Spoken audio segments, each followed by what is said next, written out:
Hello, everyone. This is Kyle Shaw and Zach Geringer on the broadcast. We have our statistician Zach Schrapp along with us. We are broadcasting the Warrior Cast here in Victor for homecoming for HLV when they take on the Twin Cedars Sabres in Week 6 football. Big thanks to Danny Davis and Sportscast Media for allowing us to do this. Also, AD Bo Jack, Principal Mark Tegler, and Superintendent Brad Hohensee. HLV will be in their home black uniforms, while Twin Cedars will be in their away white uniforms. HLV is coached by Kevin Smith, Joe Simmons, and Eddie Henning. Twin Cedars is coached by Mark Ford, Max Diaz, and Daniel Adrian. Getting a little chillier with our first game in October with a kickoff temperature at 68 degrees and the sun already set on the night, which is nice for us, so we don't look right into it. HLV's record on the season sits at 0-6 and 0-3 in District 8. 8-6, or 8-player District 6. The Warriors have been really balanced this year, passing and running, with 575 yards passing and 514 rushing yards as a team. Twin Cedars is also sitting at 0-6 and 0-3 in District 8-7. As you know, HLV is led by Hunter Bays and Cale Weiskep in the backfield. Cale's ran for 383 yards this season, while Basin's ran for 229 yards as well. Keegan Gorsh has led the Warriors in passing with 545 yards and 7 touchdown passes. Coming off a 49-0 loss to Moravia, Twin Cedars was led by Dallas Smith on the ground with 234 yards and 7 touchdowns. But Kyle, we won't get to see him tonight. Looks like he's got a cast on his arm, so he's not going to be active tonight. So they're going to be starting a different quarterback. Yep. They also have Holden Roberts, Gavin Clark, and Brock Misetic. Yep. They all have over 100 yards receiving for the Sabres. So they have a balanced passing attack. It doesn't look like it's too effective, according to the stats, but we don't know what we're going to see tonight because it's going to be an entirely different starting lineup from what we see on paper. Right, yeah. I talked to their coach, and he said, don't worry about the stats because half our guys that are on the stat leaders are hurt, so we'll see what happens with that. It's unfortunate to see a team trying to get their first win have to battle the injury bug late in the season, too. For sure, especially against another winless team with us being HLV Warriors being winless. But hopefully for HLV we can get some defensive stops tonight with their backup quarterback in, because that's what we've struggled with all year is just getting defensive stops. Doesn't look like they're too effective on the ground either, which will be a big win for us if we're able to mitigate the run. A little better than the 6 yards a carry it seems like we've been giving up all season. So right, yeah, when I looked at the stats, Dallas Smith was the only one over 100 yards rushing all year. So I had one other kid with 99 on the year, so we'll see if they lean on him on the running game or if they just go to the air and see what happens with those three. They do have a lot of size. They have a size advantage over HLV on paper as well, but I see success tonight for the Warriors, Kyle. I do. Yeah, I really hope so. I really hope we can build off some momentum that we saw against Calamus Wheatland, and then we saw a few good things against Waco offensively, but this week we're without one of our better receivers. Levi Molnick broke his collarbone, I think they said in 2 spots last week at New London. Really unfortunate. Levi was just hitting his stride. The passing attack was really becoming efficient. Lots of downfield throws were being completed, and it's really unfortunate for him to end his senior season of football like that, but got to give him credit. He played really great, and as I've been watching, there was nothing but positive developments all season long for Levi and Keegan both. They were on the same page every game, and it just kept getting better and better. So, yep, that's what I was going to say. Their chemistry, you could really see after the Belle Plaine game, and then we went to that next game. I think that was Calamus No, we went to EV. You could see Levi and Keegan starting to build that chemistry and start to really be effective together. And then it also opened up running lanes and stuff for Bazin and Weiskup on the ground. So tonight we get to see a team get their first win of the season. And then if you take history into account, HLV's won 4 out of the last 5, it looks like. Yep, and the same, we beat them last year 43-22. I think we played down there. I think we actually added that game in late. I'm not sure. It was another non-district game because they were 8-7. We were 8-6. Warriors. Can the Warriors get a 3-game winning streak versus Sabres, or will Sabres put the end of that streak? We'll find out here. Looks like they're going to do the national anthem here in about 10 seconds, so we'll just take a quick break here and we'll get back to it.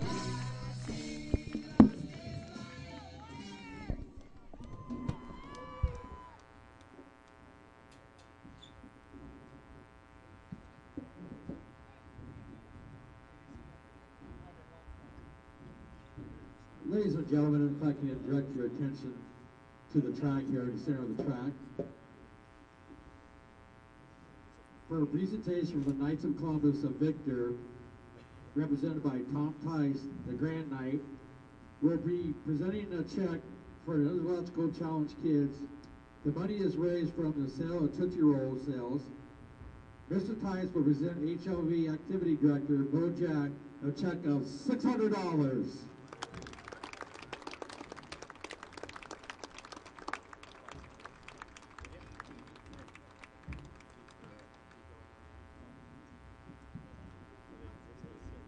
Ladies and gentlemen, if you're able, please stand, remove your head gear for the playing of our national anthem.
All right, coming back from the national anthem, we're going to give a shout out to some of the people that make this possible for you. This broadcast is brought to you free by Blady Law Office in Victor, who champions HLV students to be the best they can. Blady Law Office in Victor supports our students and our community. It's brought to you by Keystone Savings Bank, who's proud to support HLV students both on and off the field. Everyone at Keystone Savings Bank says, "Go Warriors." It's brought to you by the Cooperative Telephone Company, who is happy to sponsor this Warrior cast and would like to wish the football team a great remainder of the season. Brought to you by Kiesel Brothers Seeds, your local decab and Asgrow hybrid dealer. Kiesel Brothers Seeds supports all of the HLV students and athletes. We're also brought to you by S&S Appliance and Mattress, your authorized dealer for Whirlpool, GE, and Speed Queen. Call their Victor location at 647-3149 or Grinnell location at 236-0221. It's brought to you by Hartwick Ag, your authorized dealer for MacDon products and more. If you need a repair, Hartwick Ag repairs all sorts of makes and models on your implements. Stowell Construction can build, remodel, or repair your next big project. Stowell Construction is a supporter of all of our HLV athletics. And the starting lineup here for HLV on offense, we'll have number 5, Kale Weiskopf, number 6, Hunter Bazin, both playing running back. Boston Rorda at wide receiver or tight end, whichever you prefer for HLV. Number 9, Keegan Gorsh at quarterback. Number 22, Sean McCullough at wide receiver, filling in for Levi Molnix. Number 24, Garrett Reed at center. Number 32, Devin Weiskopf, offensive guard. And then you also have number 58, offensive guard, Mason Westerdale. For the defense for HLV, you'll have number 5, Kale Weiskopf at linebacker. Number 6, Hunter Bazin at linebacker. Number 7, Boston Rorda at cornerback. And then you'll have Sean McCullough at the other cornerback, filling in for Levi Molnix. Then you'll have Devin Weiskopf playing linebacker. Then you'll have number 50, Jay Stevens playing defensive end. And Mason Westerdale playing another defensive end at number 58. Starting lineup for the Twin Cedars on offense is going to be number 4, Brock Misitich, wide receiver. Number 6, Judson Berry, and the coach told me his name's Judd. They nicknamed him Judd, so Judd Berry, if you hear us saying that. Number 9, Braxton Davis at quarterback, filling in for Dallas Smith. Number 13, Holden Roberts at the other wide receiver. Number 25, Gavin Clark at running back. Number 68, Connor Hare, offensive line. Blake Pettyjohn, offensive line. So those two guys, I think, are offensive guards, and you got Cash Blom playing center for them. A few more of our sponsors here while they get the starting lineups announced here, Victor. Hardin Brothers Propane can fill your residential and grain drying propane needs. Best of luck to the Warriors. It's brought to you by Tim Electric, who looks forward to an electric season for the Warriors. The folk at Tim Electric say, "Let's go Warriors." Brought to you by Roar Brothers Fertilizer, your local partner in the field. Roar Brothers are committed to increasing your yields through custom fertilizer applications. Best of luck, Warriors. Brought to you WH Construction, there for all your concrete needs. WH Construction proudly supports all HLV athletics in this Warrior cast. We're brought to you by County Bank, who has 6 locations to serve you in the area, including Sigourney, Hartwick, Deep River, Gibson, Montezuma, and Williamsburg. Your community partner, your community bank. And last but not least, it's brought to you by the Warrior Booster Club, who's proud to support all HLV athletics. Getting involved with the Booster Club is a great way to show your support for all things HLV. Homecoming here tonight, here in HLV, for the HLV Warriors and Twin Cedars Sabres. It's filling up pretty nice up in the bleachers. Probably the biggest crowd we've seen so far, but usually on homecoming night, that's what you're supposed to see. Clock said 9 minutes to go. I looked to my right. There was 2 kids. I got done reading those ads. There's a bleacher full of kids. Bleacher full. So we'll see what Kevin Smith has dialed up tonight. If they stay with the pass without Levi Molnix, or if they go more traditional Kevin Smith offense and get back to the run. Like you said, their Twin Cedars has a size advantage, but if we can get to the edge, I think we can get big yardage on the edge. But can we get a stop? That's the big thing for us. I think stops are going to come very plentiful tonight, Kyle. If you're giving up 75% of your offense to injury, it's going to be real difficult. But you never know. Maybe they had a younger kid that's been waiting his turn, and he's going to have an explosion tonight. So yeah, hopefully HLV comes ready to go with the right mindset on homecoming and locks them up and gets their first dub of the year. It does say Braxton Davis is a senior, so he's just backing up Dallas Smith. I mean, I did see him throwing a couple balls, and he threw some decent balls, but there's no pressure in your face. I think he had 40-plus attempts already this season, so it's not like he's not trying to throw the ball at some point, so they're not giving him some runs. So. Maybe Dallas got hurt a couple of games ago, and then they put Brock in, Braxton, and seeing what he could do, and I mean, obviously they have 3 guys over 100 yards receiving. So if we can lock them guys up, like you said, we should have plenty amount of stops. We got 2 minutes till game time here. It looks like they're getting ready to do the captain's meeting, coin toss. At number 58, Mason Westdale. Number 6, Hunter Bazin. Number 32, Devin Weiskopf. And number 88, Jaden Smith as our captains. We'll see what they decide. We weren't at the game last week. I do know that down at New London, it was their homecoming. We had a helicopter bring in a game ball and everything. HLV didn't quite do that, but it is what it is. I know HLV was up 38-27, and then they didn't score the rest of the game, and New London just kind of took it to us. I kept looking at Menke Bailey for them was their stat leader. Heard his name a lot. Well, then there's a Franklin kid that actually decided to be their stud that night. So, speaking of last week, I want to give a shout out to the fellas that filled in for us. They did a great job. It was a great listen, so we appreciate that. Yeah, big thanks to Nick Bloom and Saxon and Beeren for the call, and then Mitch Tyson the stats. HLV did win the coin toss here. They chose to defer, and Twin Cedars looks like they're going to take the ball first by receiving here. We'll see either Anchor or McCullough or maybe Cash Hawkins coming back from his injury, kicking off to start here. Oh, it's getting beautiful out right now, Kyle. This feels like football weather. This is fall football. That's when it's fun. I know they say October is baseball month, but this is football for me.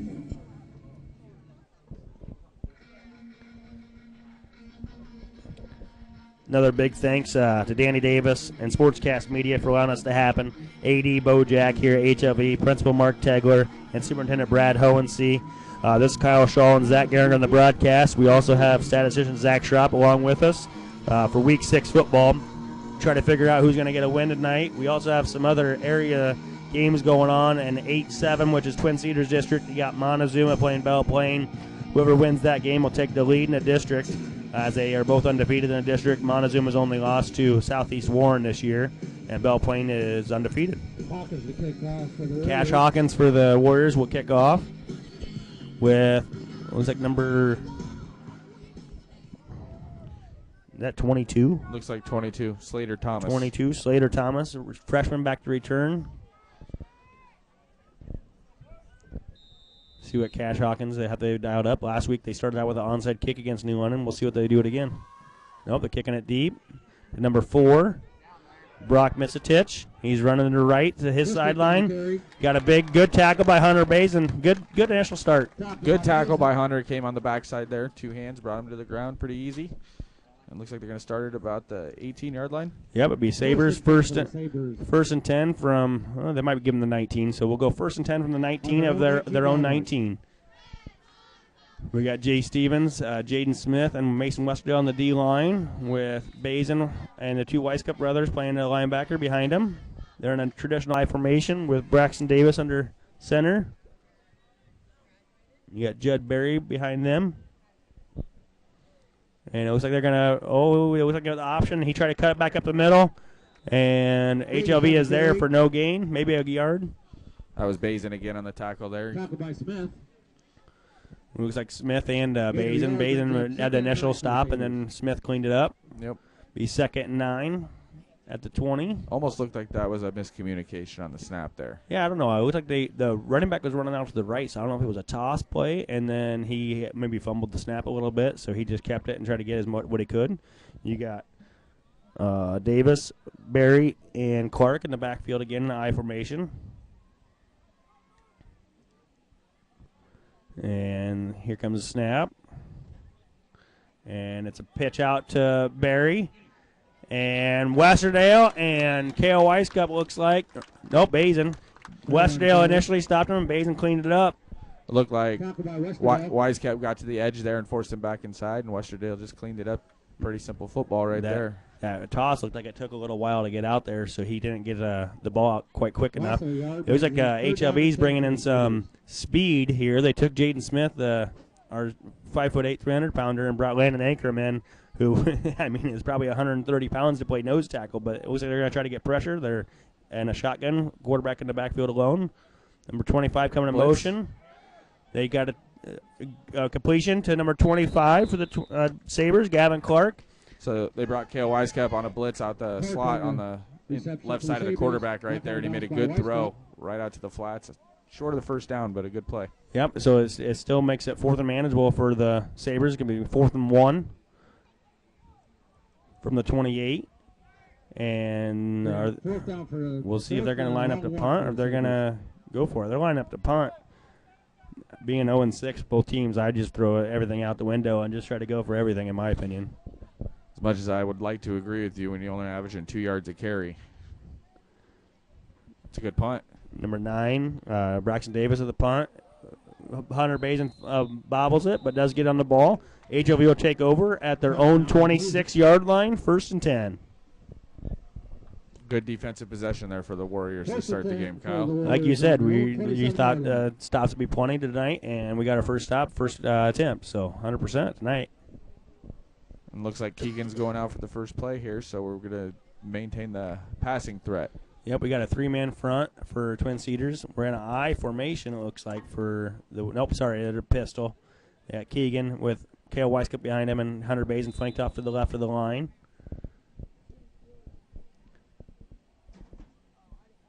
Keegan Gorsh tosses out to Weiskup, who's running left. Gets a couple yards. Weiskup on the carry. Fighting for more yards. Runs out of bounds. About 6-yard gain, 7-yard gain. There's a crack toss left there with the pulling guard. By Davis. Got a good block, and you know if Kale gets the edge, he's going to get positive yardage out of it pretty easily. Yeah, usually it takes 2 or 3 guys to bring him down at the least. So you got 2nd and 4 here for HLV. Nice job to have a opening positive play instead of going backwards. Now you got Keegan Gorsh in the backfield and like a shotgun with Bazin off to his left. They're going to run it to Bazin on the right. Oh, he stumbled. He was looking for a cutback, and there was yards there, and he just fell. There's a lot of grass there, yep. He fell down.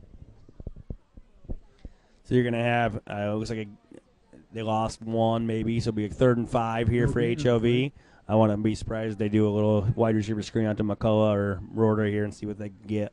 From what I heard last week, there was a lot of screen passes, short passes happening, and getting a lot of yardage off of it in the first half. Maybe they'll find some success with that here on 3rd and mid-range. Gorsh in the pistol with Weiskup behind him again.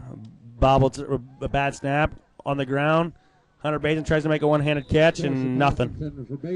Bad snap, rolled on the ground, and Gorsh tried to make something happen. If it would have been a clean snap, he would have had Roder running about the 35-yard line. 20 yards downfield. We'll see what they decide on 4th and 5 here. Got an official timeout. We'll see what they're saying here. One of the Twin Cedars is adjusting his knee brace. Well, we got 1 second here. We'll remind you that this broadcast is brought to you free by Blady Law Office in Victor, who champions HLV students to be the best they can. Blady Law Office in Victor supports our students and our communities. He's getting that knee brace all wrapped back up. You never want to see a knee brace on a kid in high school. You just know that something bad happened, whether it was a torn ACL or something like that. And previous years, you just hate seeing that. Just like Levi Molnick's having that broken collarbone last week. Really ending his football career, like you said, he was just starting off and starting to get going with Keegan Gorsh. Hopefully he's back for basketball season so they can do something with that. HLV's back to punt, and now I would say that they got an illegal formation, illegal shift here by HLV. Looked like Twin Cedars was confused what was happening too there. Yeah, they weren't ready for the punt. They thought HLV would go for it, and it went from a 4th and 5. I'm glad we're not the only ones confused here. HLV, when they motioned out, Twin Cedars actually went off sides, so they'll make it 4th and 1 or maybe a first down. We'll see where they spot it. I don't think it's quite a first down. We'll see where they spot this. They are going to give them the first down. It'll be 1st and 10. Good discipline by HLV, but we're not going off sides or false starting. Little home field cooking there on that measurement. Yeah, that's what I was thinking. I'm like, that was a long 4th and 5, but they gave it to him. Got Gorsh in the backfield with Weiskup next to him. Gorsh is going to keep it coming right. And he's ran out of bounds at the 39-yard line. They're going to get him a late hit, unnecessary roughness on Twin Cedars. Add 15 to the carry. That's a tough spot for the defender there. You get taught to finish the tackle. I didn't see anything unnecessary there, but I saw that he was already making the contact, and he was just taking him down. He didn't hear the whistle, but HLV will take it when they can. So it'll be automatic first down for HLV. They'll be on the Twin Cedars side of the ball. Looks like they're going to be at the 29-yard line. Oh, sorry, the 24-yard line. I didn't see they already spotted the ball. I was watching the main ref back here. So HLV 1st and 10 from the 24. You got a T set with Bazin to the left, and he's going to get the ball going right. He gets 2 yards or so. So it'll be 2nd and 8 from the 22. Good penetration there from Twin Cedars. Really stopped that play in its tracks. I believe it was 69 there, which we don't have him on our roster. I think we have 2 68s on our program, so I'm going to say that's Braden Pettyjohn, 69. So we got Keegan Gorsh in the backfield alone. We got trips to the left, all bunched up. Bazin, Weiskup, and Rorta. They're looking to do a quarterback keep going left, following those 3 guys. Gorsh is going to get another 2 yards, 3 yards. He'd be 3rd and 5 from the 19. That looked like a designed quarterback run, just right up the left guard there. Again, great penetration by Pettyjohn. They're giving him a spot at 20, so it'll be 3rd and 6 from the 20. This is still 2-down territory for the Warriors because they get this deep. They're going to go for it on 4th down if it comes to it. 8 minutes left in the first quarter. Score 0-0. HLV's first possession here. Got Keegan Gorsh in the backfield again with Bazin and Weiskup out wide to the left. I wouldn't be surprised to see a little wide receiver screen here. Nope, they're looking to go deep. Got Rorta underneath, and look for McCullough coming back to the middle, and the ball was just a little bit behind him, an incomplete pass. There is a flag. There's a flag on the play. Looked like zone coverage from Twin Cedars there. The middle linebacker just sat in the middle of the field. McCullough looked like a curl right at the first down marker there, but good defensive play. The ref was pointing back to HLV. Now he's pointing at Twin Cedars, so we'll see what they decide to do here. I don't know if it was a holding on the offensive line or if there might have been like illegal or early contact for illegal contact on the defense. Sub Zach knows a lot about illegal contact on the defense. Waving the flag off. Waving the flag off, so there'll be no flag on the play, so they'll stay 4th and 5 from the 20-yard line or 4th and 6 from the 20-yard line for HLV.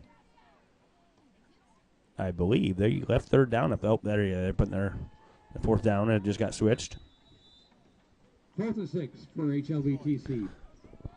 What do you see here? I think they need to get Keegan in the bootleg action here again. They had 2 open receivers earlier if the snap was clean. So They got trips bunched to the right again. You got McCullough, Weiskup, and Bazin on the right with, of course, in the backfield alone. They're looking deep to Rorda, overthrown by a couple yards.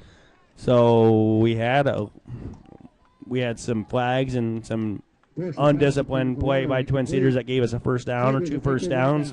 We really didn't get anything going. It seems like you see what happens without Molnix on the field. Yeah, that probably would have been a touchdown if Levi was out there, but the throw was just a couple feet over his head and unable to convert there. And that's nothing against Keegan and the rest of the guys out here. It's just the chemistry that he has with Levi. He just knows how fast he is. He knows how to lay the ball out to him. And he's tall. Levi's a tall receiver, yeah. So Twin Cedars will take over on downs. 1st and 10 from their own 20-yard line. They're on a T set themselves. You got Braxton at the quarterback looking to throw out to the right to number 13. He drops it. It actually looked like a really good ball. Holden Roberts just dropped it on the out route. It wasn't going to go far if he caught it. Devin Weiskup was all over him on coverage there. But yeah, it still would have been a positive play for him. They only had, a 1 yard, 2 yard gain earlier. So another 4-man pressure from the Warriors there. They sent the middle linebacker that time. I couldn't catch the number. Yep, Bazin will be the middle linebacker. So we'll see what Twin Cedars has dialed up here. They went to a pass play and they only had 1 receiver out there. They're doing max protect on that quarterback. Again, same formation. You got Braxton Davis at the quarterback, Clark and Barry protecting him. He's looking to throw. They got 2 guys going out for a route. He's scrambling. There's nobody containing. Yeah, I think if he would have kept cutting back to the left, he had yards, but he's trying to stay close to the line, and he got no gain. And Weiskup, I think Devin, came up and tackled him. Oh, he got 2 yards, I guess. Devin made a great tackle right there. Westerdale had him dead to rights in the backfield, but he showed good athleticism, got around the corner there, and was able to make something out of nothing. And it looks like Braxton Davis came up a little slow after that scramble. So now they're on their 3rd string quarterback. I don't know if they will just throw a running back in there and see what happens, or we'll see. Well, I don't know what's next for them. 3rd and 8 for the Sabres. It looks like number 13, Holden Roberts, will slide to quarterback from wide receiver. Somebody else will come in for him. He was the one looking at his wristband. Holden Roberts in the backfield alone. We got twins on each side for Twin Cedars. Big 3rd and 8 here for HLV to try to get out the field. Well, possibly get a punt. There's a flag on the play. I'm really surprised to see him right away go to a throw. Yeah, with their 3rd string quarterback. Yeah, the guy that's usually catching the ball. They went for a false start here. False start, so it'll be 3rd and 14 for HLV. Again, they're bringing speed back on the field on a 3rd and long play, taking Jaden Smith off and bringing Landon Ankrum on. It looks like they're using Jaden in all 1st and 2nd downs, and then on long passing downs they're bringing in. You got, looks like you got Holden Roberts as quarterback again with twins to each side. You got number 25 coming in motion. They're looking to throw. 25, he came in motion back to the middle, and then he went upfield and went to an out route. He was trying to confuse his running back, and the ball was just a little overthrown, which is to be expected with a 3rd string quarterback coming in for his first throw. Really good play design, though. It could have been a first down if they were able to complete the pass. But instead, we got another 4th down here for Twin Cedars, and another opportunity for HLV to get some good field position. Yep, be 4th and 13 here for Twin Cedars. Basin's back to punt, and you got, oh, did he come back in? It looks like number 9, Braxton Davis, came back in to punt. He gets the punt away. It's actually a pretty good punt. Spiral, 1 hop. Basin catches it on the hop, and he's looking to get some yards. He's getting a lot of yards up the sideline. Oh, there's going to be a flag, so you're going to get a holding or a block in the back. He did return that all the way back to the 23-yard line of Twin Cedars, but there's a flag back at the 31, so we'll see what happens here. That's just continued a lot of success on the special teams this year. Yeah, Basin and Kale Weiskup both have had a lot of success on kick returns and punt returns. So it's a holding at the 31-yard line, so it looks like they'll back up to probably the 39-yard line of their own, and it'll be 1st and 10 HLV from there. Just a reminder, this broadcast is brought to you free by Keystone Savings Bank, who's proud to support HLV students on and off the field. Everyone at Keystone Savings Bank says, let's go Warriors. It looks like this time they keeping Keegan Gorsh on the sideline. They're going to go to their hammer package probably with K.O. Weiskup and try to get some Wildcat going. They're on a T set. nope, sorry, a pistol set with Ankrum off the line to the right, and Bazin in the backfield with Kale Weiskup at quarterback. Kale fakes to Bazin, and he follows Bazin, and he's got 5, he's got 10, and he's ran out of bounds for about 13, 14 yards. Could have chose the easy route to go out of bounds there, but instead he chose violence. Turned back in. He doesn't know how to just take the easy route and go out of bounds. He's going to look for contact, whether he has the ball or he's trying to tackle somebody. Yep, seeked out contact there and got an extra 2 yards on the play. So first big play for HLV. It'll be 1st and 10 for HLV at Twin Cedars' 26-yard line. 6 minutes left to go in the first quarter. This is HLV's second drive, and it's 0-0.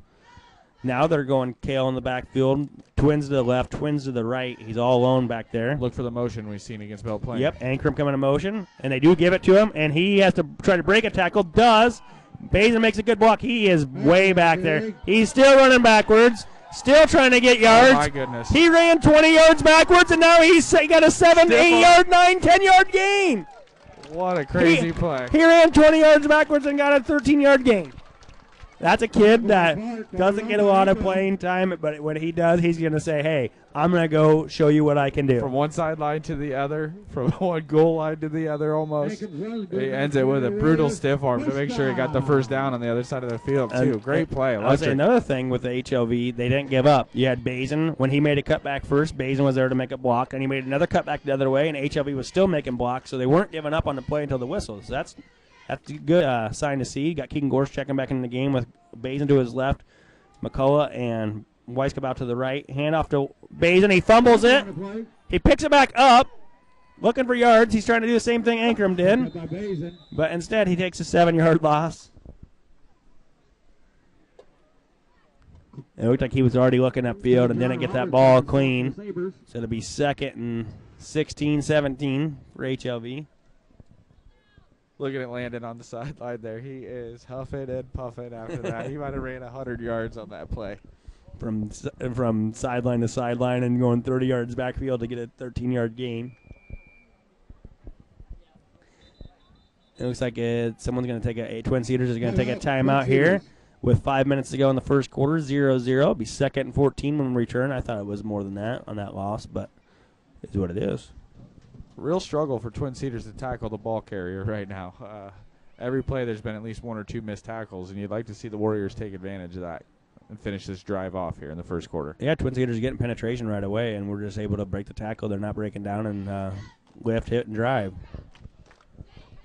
While we're in this timeout, we're going to remind you of a couple more of our sponsors. It's brought to you by Cooperative Telephone Company. Happy to sponsor this Warrior Cast. I'd like to wish the football team a great remainder to the season. It's also brought to you by Kiesel Brothers Seed, your local DCOB and Asgrobe hybrid dealer. Kiesel Brothers Seed supports all HLV students and athletics.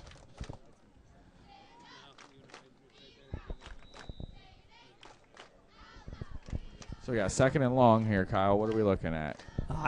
We were talking about last week. We heard a lot of wide receiver screens from Nick and Saxon. I wouldn't mind seeing that. Get Sean McCullough or Roar out in the edge and see if Kale or Hunter can get out in front of him and make a block and spring him for a big gain. First time Keegan's on the field on this drive here. Yep, he handed that ball off to Bazin. It was like, I'm gonna guess they're gonna run that play action bomb looking for Bazin coming across the middle on a post route here. That's my guess. Oh, they do hand off to Kale Weiskup going left. He gets stood up and he gets a loss of 1 yard. That was a good tackle by Slater Thomas right there. We just talked about it. They need to wrap up, and they did. That was a great tackle by him. He's given up some size to Kale and was able to get enough momentum to push him down and let another teammate finish the tackle. I didn't see who finished it, but it'll be 3rd and 15 for HLV at their own 20. We'll see if they can get even just half of this. Take 4th and 7, 4th and 8, whatever, and see if we can build off that. Going back to Gorsh on the sideline, back to the Wildcat. Twins to the left, twins to the right, and Kale on the backfield at quarterback. Coming in motion, Ankrum to the left. Fakes it to the left, and he's looking to run right. He breaks a tackle. Oh, that was a block in the back by McCullough. He does not go down easily, does he? No, he does not. Did you see the hurdle there, too? Yeah. Hurdled a defender, stiff-armed a defender, and then drug another one for about 3 yards, but all for naught. Yeah, McCullough blocked in the back. The kid got off the engaged, and then when he released, then he just gave him a shove and push him straight down to the We're ground. going to see if they accept this and make it 3rd and really, Yeah. really long or 4th and long. Right, I would go decline it, and because he Oh, only yeah. got 3 yards, so it'd be 4th and 13, 4th and 12, rather than 3rd and 25. Well, I mean, to me, why would you give them extra down when they're already behind the sticks? Hold on. Reminder: this is Kyle Shaw and Zach Gehring on the broadcast. With our statistician Zach Schraub. Big thanks to Danny Davis and Sportscast Media for allowing us to do this. Also here at HLV, Athletic Director Bo Jack, Principal Mark Tegler, and Superintendent Brad Hohensee. Without any of these guys, this wouldn't be possible. Also to our sponsors that Zach is still rattling off between downs and quarters. They did decline the penalty, so it's going to be 4th and about 12, it looks like. 4th and 12, so you're going to probably see Keegan come in and try to throw a ball to Bazin or Rorta. Touchdown for the Warriors. Maybe Weiskup. I know it's 4th and 12, but they're getting so much penetration. Set up a screenplay or something. They're in an I formation. That is very strange on 4th and 12, but I'm going to guess there's going to be a bootleg here. There's a bootleg. He's looking right. He's got Weiskup. In for a touchdown. Toe tap. It looks like he toe tapped, was able to keep his feet, and then he dove in from 3 yards out for a HLV Warrior touchdown. Really, really good throw there by Keegan Gorsh. It was off platform, put it right where he could keep his momentum, stay in bounds, and dive for the pylon. Great play. It looked like a mishandled snap again. He kind of bobbled it. He didn't really get the play action, but he finished his rollout. And K.O. Weiskup came from the fullback out on a out route, post route, whatever you want to say, out of the backfield. And Keegan found him. Nobody was there, and he got a touchdown. Gave him just enough time to complete the pass for the first touchdown of the game. HLV will line up to go for 2 here. Keegan Gorsh in the backfield alone. You got Bazin out to the left, Weiskup out to the right, and everybody else is tight. Looking for McCullough here. He is looking to pass. He's scrambling between 2 Sabres defenders, throwing the ball up, and he finds Bazin in the back of the end zone. Great effort by Gorsh to keep that play alive and let Bazin get open to make it an 8-0 HLV Warrior lead on homecoming here. That Warrior touchdown drive was brought to you by Primetime Seed, your local Pioneer Seed dealer. Talk with Jared Hirschberg for your Pioneer Seed needs. That's what we needed to see here in the first quarter. Get some points on the board. Yeah, second drive. First drive, you could see that they were lost without Levi. But second drive, they put themselves, they had a 40-yard gain, or 40-yard run for a 13-yard gain out of Landon Ankrum. But then they shot themselves in the foot a little bit, went backwards on the next one on a broken play and a fumble by Bazin, trying to do the same thing Ankrum did. But they were still able to manage on 4th and 12 to find K.O. Weiskup out of the backfield for a, what was that, 20-yard touchdown? Almost 20-yard touchdown? Like I said, it was a really good throw, too. He didn't have his feet set, didn't have his shoulders square, and still delivered a perfect strike down there by the sideline, just inside the 5-yard line, and let Kale finish it off. And he made a good catch on the sideline, and then he dove in from 3. You got Cash Hawkins kick off, and you got number 22, freshman Slater Thomas for the Sabres to return. He kicks it up. Number 4 is going to get the return again. That's Brock Misitich, and he's looking to go right. And we got a good tackle out there by number 5, K.O. Weiskup, and Boston Rorta, number 7. Still can't get over that play by Ackrum. Rorta and Weiskup on the stop. So Twin Cedars will take over. 1st and 10 from their own 20 on their right hash. 1st and 10 for the Sabres on their own 21-yard line. 3:30 left to go in the first quarter. 8-0 lead for HLV. So Jaden Smith is getting a lot more playing time tonight. Yeah, and that might be just because of the size, and they don't want them to be able to run the ball up the middle and let their DNs and the linebackers flow. See if he can take on a couple blockers and let Bazin come right through the middle, because you said there's been a lot of linebacker blitzes tonight so far. They're in their T set again. It looks like Braxton Davis did check back in. You got Barry and Clark with him in the backfield. And they're looking to throw left on a swing pass. And I thought K.O. Weiskup was going to undercut that and take that, but he made a good defensive play and knocked the ball down. The throw was a little high. Otherwise, that was a pick 6. Yeah, I thought K.O. was going to undercut it, but he was actually playing behind the receiver like he should be, unless he wants to see because if he's not there and the guy catches it, he's running for a touchdown. But K.O. made a good defensive play, knocked the ball down, and now he'll learn off that for the next time. The throw is off target due to the pressure right up the middle by Jaden Smith there. He pushed the center back right into the quarterback's lap and immediate pressure. So we'd like to see some more of that. Yeah, nice to see Jaden Smith. He hasn't played a whole lot this year. Senior getting a first real big playing time here on homecoming for HLV. And you got Davis in the backfield again. He got a motion coming to the left. They were set up a little screen, and a kid dropped it for Twin Cedars. Number 6, Judd Berry. It was a really good design. They let the pressure come through, and Judd Berry was out there in the flat. There wasn't a lot of people around him, and he just dropped it. That was one of those running before you had the ball. That or he heard footsteps. Yeah. Be 3rd and 10 for Twin Cedars at their own 20. HLV, this would be a big time to bring some pressure. It was like they moved Bays in the cornerback and moved McCullough into a middle linebacker. Something one of the fans told me they'd probably do before the game. They're under center. Number 4 coming in motion. They're looking for reverse. Not much there at all. This is a 5-yard loss. Trying to trick HLV, and HLV was all ready for that one. Tackle by the whole HLV defensive team.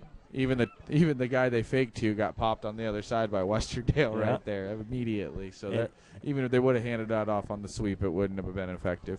So it'll be 4th and 12 for 4th and 11, I guess, for Twin Cedars at their own 19. You got Basin back to return.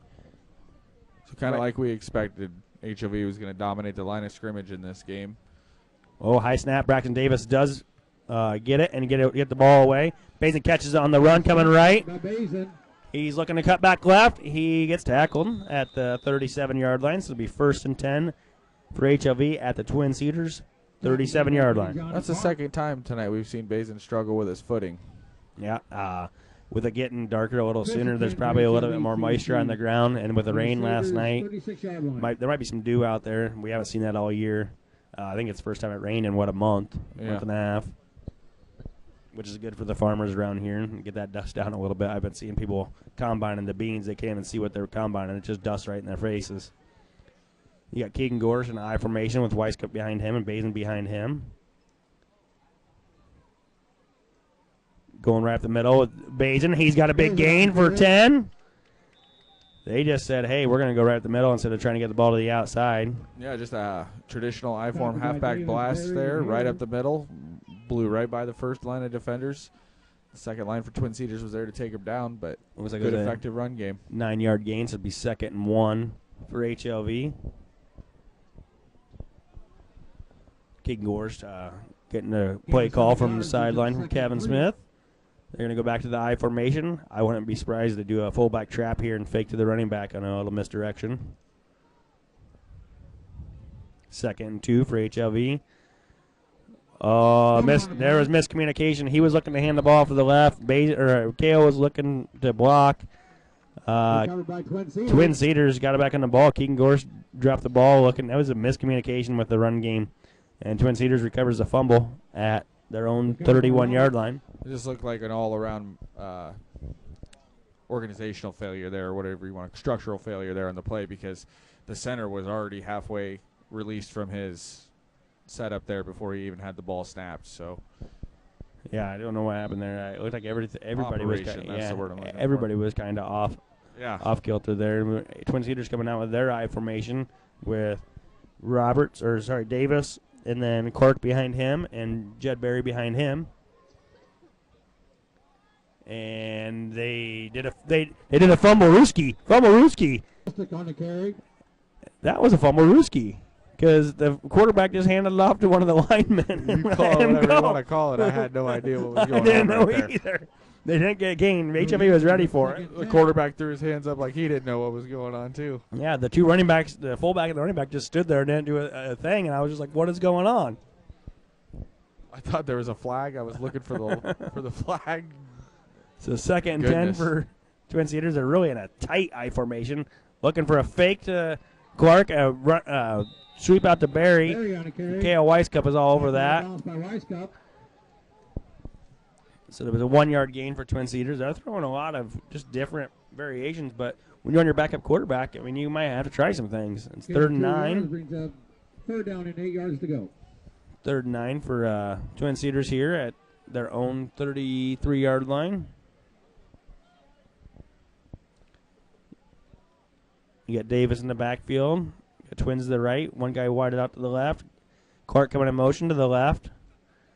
Looking to pass to Clark. He's running for his life. Ankram's all over him. He misses the tackle.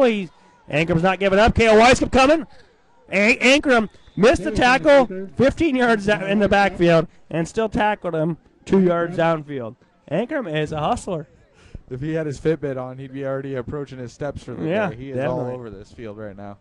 So with that tackle by Ankram, and it was a good effort by Davis for the Twin Cedars Sabres, it'd be 4th and 7, 4th and 6. He was dead to rights, 10 yards behind the line of scrimmage, and managed to make it 4th and manageable, but they're still going to punt here. Still punting. Basin going deep. He hasn't kicked it that deep. I don't know. I think he needs to get a little bit closer.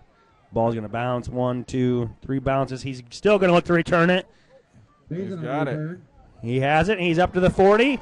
He makes a guy miss with a great juke move. Another juke. Oh, down to the Twin Cedars 30-yard line. The punter made the tackle there. Saved the touchdown. That was a net gain. Well, -5 on the punt for Twin Cedars because they punted it from the 35 and they got clear back to the 30. That's the 4th 3-and-out in the first quarter for Twin Cedars. You said there was going to be a lot of defensive stops for HLV, and sure enough, there is. Just by looking at stats, you were able to put that in your scouting report. We haven't looked at film. We don't know anything about that. We just looked at what they show on Varsity Bound, and that's what it showed. And we got HLE 1st and 10 from their Twin Cedars 34-yard line. No, sorry, 29-yard line.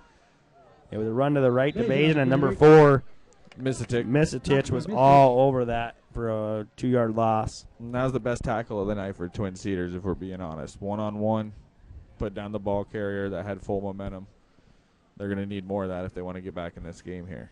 I'm surprised we haven't seen any wide receiver screens. We were so effective with that in previous games. It looks like we're going to. It looks like we have to get this play off. The play clock's a half second ahead of the game clock. And I don't know if HLV knows it. It looks like they were ready to be done with the half, but that's 7. Yeah, it's about a half second ahead. And it looks like the refs are going to allow it to go. That's going to hit 0 first. That's all right. That's good. That's all right. So, the end of the first quarter, we got HLV 8 on a pass play from Keegan Gorst to Kale Weiskamp. And Twin Cedars 0. While we take our intermission here, we're going to give you another rundown of some of our sponsors that help you bring this whole broadcast to you live on thewarriorcast.com. It's brought to you by S&S Appliance and Mattress, your authorized dealer for Whirlpool, GE, and Speed Queen. Call their Victor locations at 647-3149 or Grinnell at 236-0221. Also brought to you by Hartwick Ag, your authorized dealer for MacDon products and more. Need a repair? Hartwick Ag repairs all sorts of makes and models on your implements. Stoll Construction can build, remodel, or repair your next big project. Stoll Construction is a supporter of all HLV athletics. And Hardin Brothers Propane, where you can fill your residential and grain drying propane needs.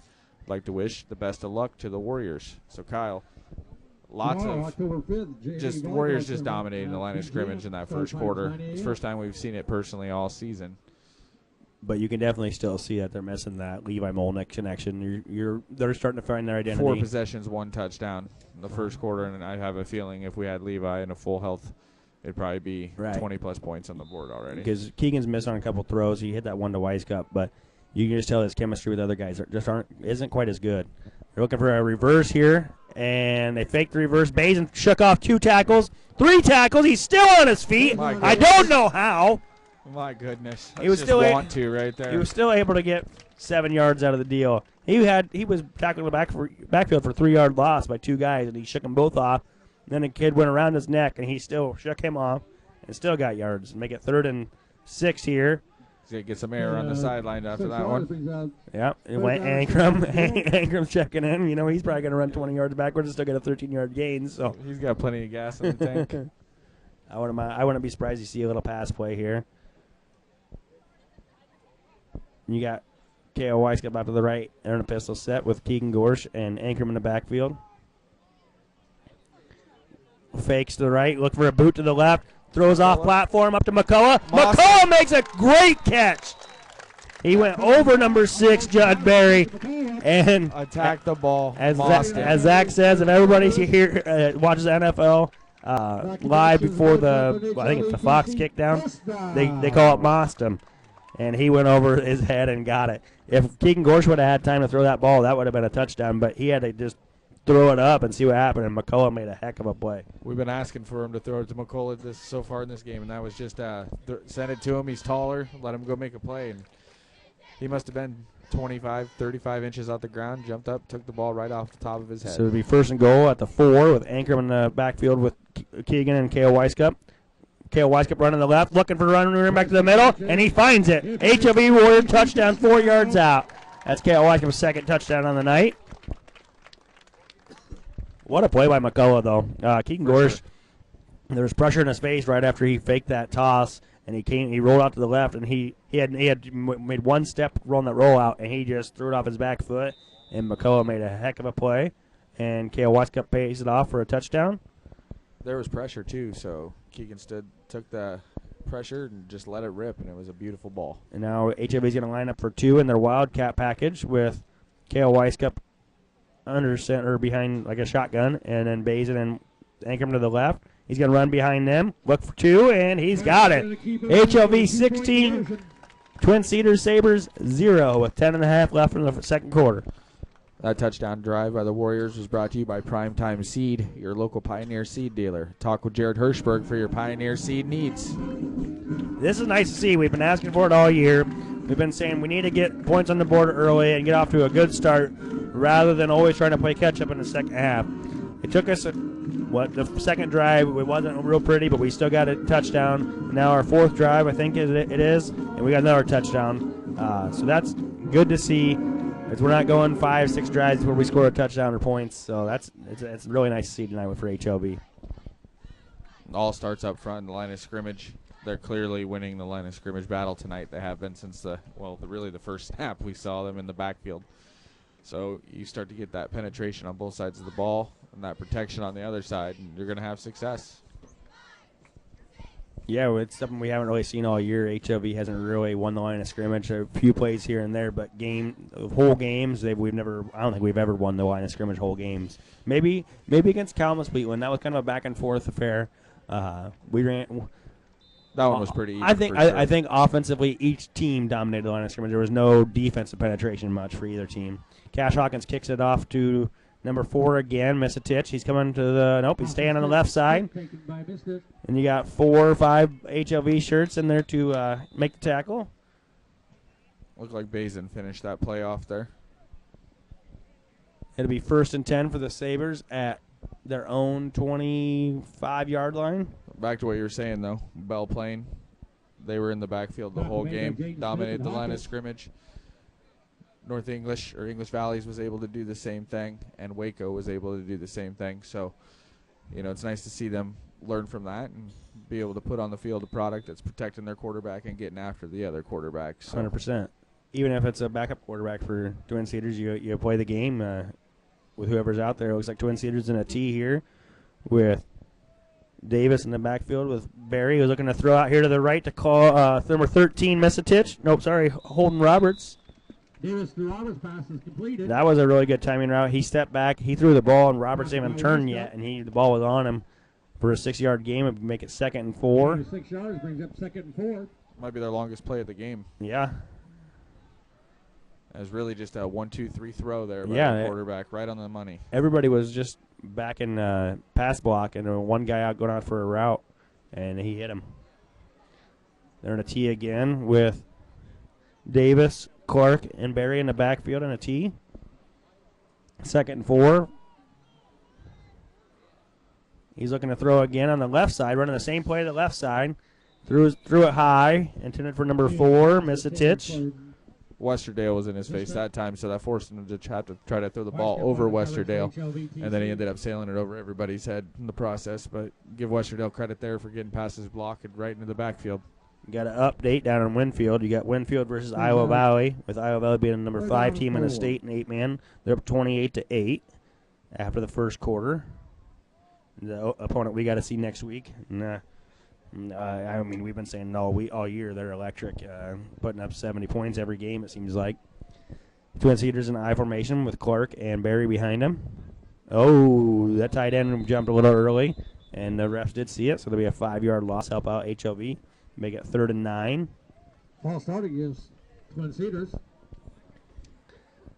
Look at that tight end on the right side was trying to get a early jump on that, or to get out for a pass route or get a quick block. Just a little early. Talking about Iowa Valley, I heard the stat the other day at work that said Kriegel, their quarterback, has 40 touchdowns and 0 turnovers. That's insane. That's just absolutely insane. That's taking care of the ball. What? Okay, they're in a pistol set of their own. Got Clark deep behind Davis. He runs a toss. It's going to be a halfback pass. And there's HLV was all over it. Got to him way early, so didn't let number 13 Roberts get open downfield because the pressure was in his face. Anchor him. And if he would have tried to throw that, Roeder was all over the route too, so would have been a contested play either way. On those third down plays, they bring Ankrum in, and he got after not the quarterback, the halfback on the halfback pass. So Twin Cedars will line up to punt again. We got Kale Weiskup back to return this time instead of Bazin. You got Davis for the Twin Cedars Sabres to punt it. I lost that ball in the lights. Kale did not. He's looking to return left. And he makes a guy miss. Makes another guy miss. He's running free down the sideline. Tries to run a kid over because that's just what Kale does. And he returns it to the Twin Cedars 18, 19-yard line. Zach been saying it all year. Our special teams has been a thing of beauty, really. I mean, one of the big positives this year, and that was a huge return. That was a 30, 40-yard return. Kale had a little extra to say at the end of that play, too. Looked like when he was trying to get up, the defender grabbed his ankle a little bit after the little extracurricular. So it'll be 1st and 10 for HLV at Twin Cedars 20-yard line. Kale already has 2 touchdowns. I wouldn't be surprised if they go right back to him again here. Keegan Gorsh coming in the game, and he's going to get the play call from Coach Smith. We got 16-0 HLV with 8:40 left in the half here. 10 seconds left on the play clock. They're on a traditional I with Weiskup and Bazin behind Gorsh. Got the ball to Bazin. He's got 10, 15. Looks like he's down to the 7, so I guess it'd be a 13-yard gain. 8. Down to the Twin Cedars 8-yard line. Westerdale's just moving bodies on that line right there. I mean, the running backs aren't getting tackled very easily either, but it's all there was no touching of Bazin until he was 6 yards down the field right there. Well, we haven't seen it much where we can just run right up the middle. Yes. And this is the first time we're able to see Westerdale just dominate his opponent. And Garrett Reed isn't completely – I mean, he's undersized, but we've talked about it for weeks that he looks way undersized. Tonight he doesn't look nearly as bad like he did against Stafford. Oh, Kale Weiskup fumbles the handoff, and he still gets in, runs in for a touchdown. Weiskup in for an HLV touchdown. It says, statistician over here said Gorsh fumbled the handoff, and Kale tipped it up 2 or 3 times, and he caught it, and he ran in for a 4-yard touchdown. Good awareness by Kale right there. Kale and the HLV Warriors make the score 22-0 with 8 minutes left in the second quarter. Kale Weiskup has all 3 touchdowns on the night. It makes a difference for Westerdale when he doesn't have to help double the Right. nose tackle Right. on the other team every play. And- He's able to isolate his guy, and they're just running the I ball. would say the right last at 2 the plays they ran right behind Westdale. Yep. And the guy behind him said, "You're our guy, and we're going to run behind you." And now they're in a trips right. Keegan Gorsh in the backfield alone, looking for a pass for the 2-point conversion. Got it. And it looks like Bazin comes up with it, and they say it's no good. He caught the ball a yard short. 2-point conversion, no So we good. keep it 22-0 HLV in the second quarter with 8 minutes left. That's what, two drives in a row, or maybe 3 drives. I might have missed the 3rd drive, or maybe the 3rd drive was a touchdown. 2 in a row. So we had 3 of the last 4 drives. We're 3 out of 5 so far tonight. So that's a huge thing to see. And like Zach's been saying all year, we need to get, all night, we're going to get stops, and we are getting stops. And that Warrior touchdown drive was again brought to you by Prime Time Seed, your local Pioneer Seed dealer. Talk to Jared Hirschberg for your Pioneer Seed needs.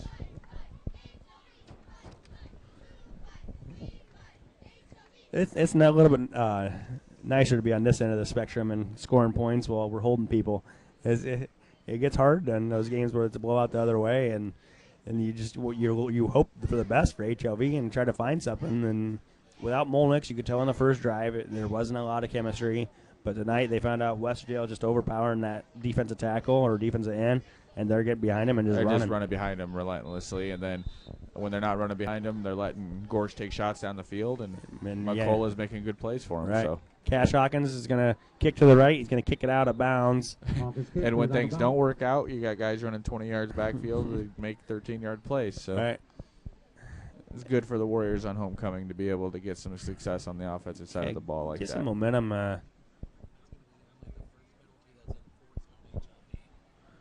And as statistician Zach Schrapp says, that'll be the first penalty that is actually enforced on HLV. So we've been saying it for the first 4 or 5 weeks that we wanted HLV to stop shooting themselves in the foot, and they've done that. I mean, they've done it penalty-wise. They've been a lot more disciplined, but they have fumbled the ball a couple times, and luckily for us, we made good plays out of it.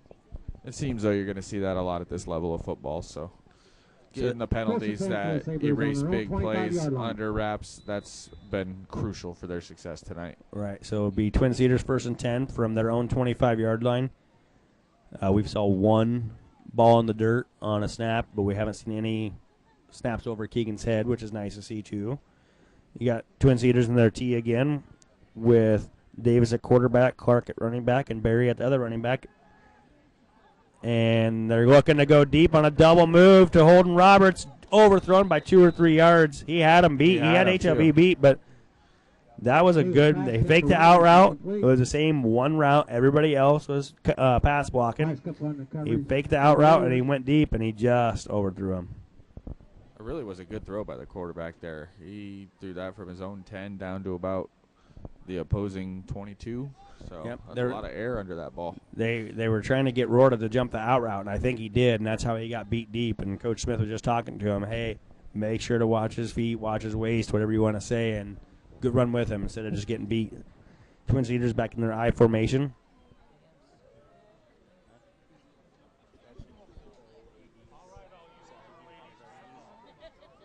Mystic on the carry. Number 4, Misitich, ran the ball to the right. Looked like an end around, so it'd be 3rd and 7, 3rd and 8 for Twin Cedars. Ankrum checking back in on this 3rd down play. Be an opportunity for a 5th straight 3 and out here for the Warriors on defense. We'll see what Twin Cedars has dialed up. I'm sure they're going to try to pass the ball again. See if Westerdale and Stevens and Ankrum can get some pressure here.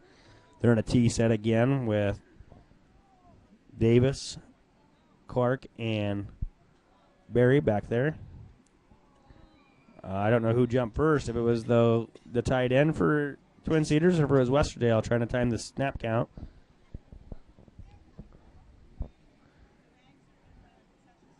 False start on the offense for Twin Cedars. That's huge because Westerdale jumped right away. But he might have been initiated to jumping. So it'll be 3rd and 12 for Twin Cedars.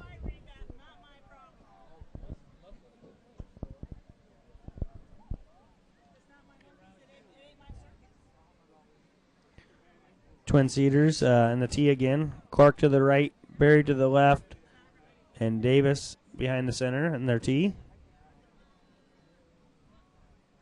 Looking to throw right, looking for a double move again. Now he's looking to run. It was a fake. It was a fake pass and let him run. And he ran all the way to the right sideline, all the way to the left sideline. And K.O. Wisecup strips the ball at the 25-yard line. And there's a flag on the play back at the 40-yard line. So that was a play-action run. Yeah. They faked the pass, but the blocking was developing downfield for the quarterback to roll out to the edge there. Right. It was a designed pass that turned into a designed run. Yes. Not a play. It's a backwards play action. Instead of faking the run, they faked the pass just for the quarterback to run all the way to the right sideline.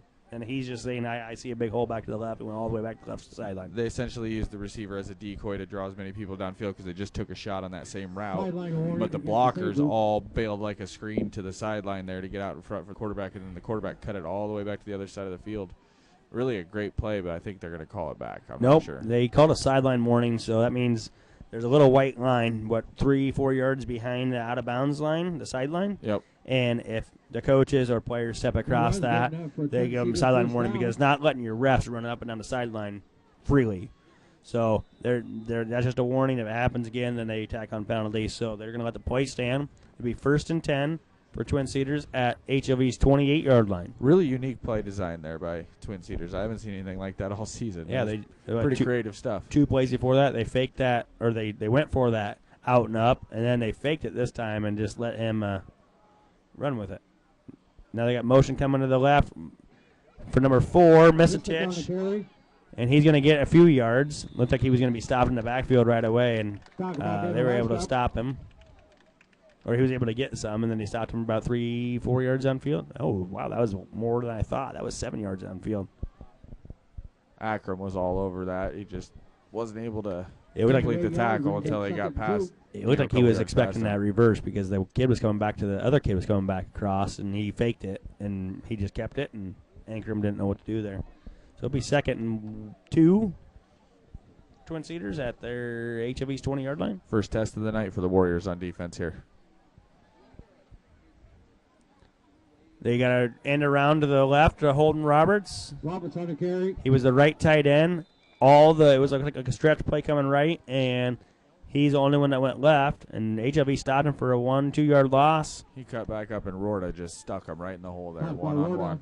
So it'll be 3rd and 4 for Twin Cedars at HLV's 22-yard line, 23-yard line.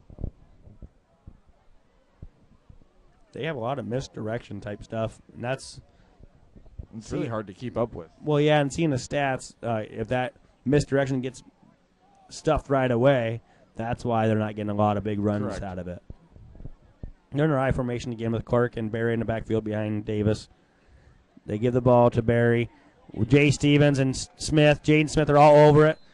They're going to call the play dead because forward momentum was done. He ran right into Jaden Davis right there. Yeah, Jaden Smith, yep. Or Jaden Smith, and then Stevens just grabbed him and finished the tackle. He had nowhere to go, though. 1 yard loss, so make it 4th and 5. We'll see. They're on the HLV side of the field, so positive territory. We'll see if they actually go for it here on 4th down. This will be the first 4th down that they go for it. It's HLV 22, Twin Cedars 0 with 4.5 minutes left to go in the first half. You got Davis in the backfield with Clark on his right and Barry on his left. He's looking to throw. He's still looking to throw deep. He tries to scramble, and HLV is all over it. Hunter Bazin said, "You ain't going nowhere on that scramble." He hit him really hard, and I think he might have knocked the wind out of him because he got up a little slow. I really thought he was going to take a shot to the end zone there to 13. He didn't let the ball fly, and it's a turnover on downs for the Warriors. And HLV will take over 1st and 10 at their own 22-yard line. See if we can get another touchdown before half with 4 minutes to go here. Keegan Gore's checking in. I wouldn't mind seeing a shot to McCullough or Rorta here. Got an update in Montezuma for District 8-7. Montezuma's up 21-10 on Belle Plaine. We're going to run this way to Kale Weiskup.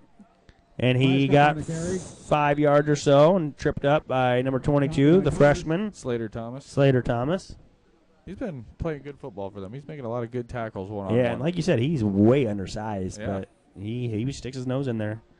They gave him 7 yards. I thought he only got 5, but we got a favorable spot again. That home cooking that Zach talked about earlier. This would be 2nd and 3 from the 29-yard line for HLV. Looking for a play-action shot down the field Got here. A pistol here. Keegan Gorsh, Bazin behind him. That was like a misdirection. He faked like he was going to run the toss, and he came back on like a trap. You had Weiskup coming and taking on the DN. I believe that play is called a split belly. Split belly, that could be, yeah, because it's like an inside zone split, whatever you want to say. Fakes the handoff with the left hand, switches the hand, and then hands it off with the other hand as the running back cuts back the other way. So it'll be HLV first down after that play. They got 3 yards. It'll be 1st and 10 from HLV's own 33-yard line. Taking their time here with 3 minutes left. Yeah, don't want to give Twin Cedars any time, but you still want to get points on the board for HLV. You got Keegan Gorsh in the backfield to the right, or by himself, trips to the right, running the counter, coming back to Kale Weiskup.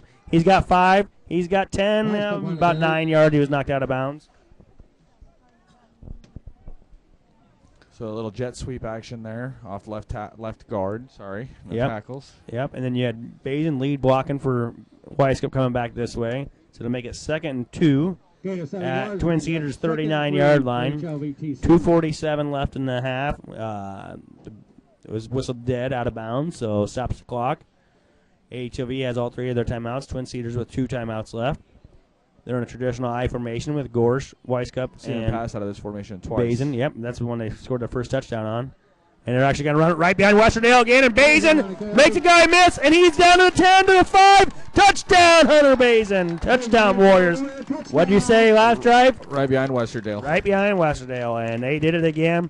Weiskup got upfield, made a good block. Basin made one guy miss and just outran everybody else. Basin decided that Kale wasn't the only one that gets in on the homecoming action tonight. Yeah, Basin, the senior, wants to get some action too. So that makes the score 28-0 with 2.5 to go in the first half. Was that about a 35-yard touchdown run? 39. It was a 39-yard line, yep.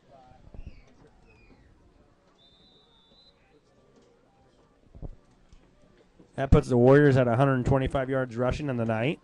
It was pretty ugly in the first half for the combined teams. I think it was a total of 77 yards total. So that's nice to see that HLV is getting going here in the second quarter. And they went for a fullback dive to Kale Weiskup for the 2-point conversion, and they didn't get any penetration, and he stopped short. So keep it 28-0 with 2.5 to go in the second quarter here for HLV. And that 4th touchdown drive of the first half is brought to you by Primetime Seed, your local Pioneer seed dealer. Talk with Jared Hirschberg for your Pioneer seed needs. So again, like we've talked about all night so far, it all starts up front, and the front line of the Warriors is just absolutely dominating the line of scrimmage, Kyle.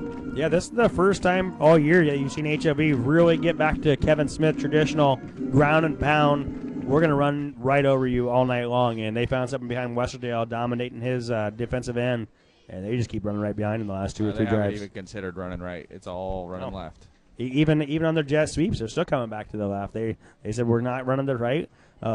Maybe Devin Weiskup still favoring that ankle. I don't know, or their defensive matchup is just a little bit better over there. They've seen something maybe on film that they like, and they're exploiting it. So even when it's the short side of the field, they're still running right at that kid. We're running the halfback dive right behind Westdale, right off his right side, or they're sweeping out to the left side for Westdale. Cash Hawkins kicks deep to Misitich again, and he gets absolutely stuffed. Devin Weiskup and Hunter Basin absolutely stuffed that good kid. pad pop there. You know it's a good pad pop when you hear ooh. Yeah, the whole crowd goes ooh.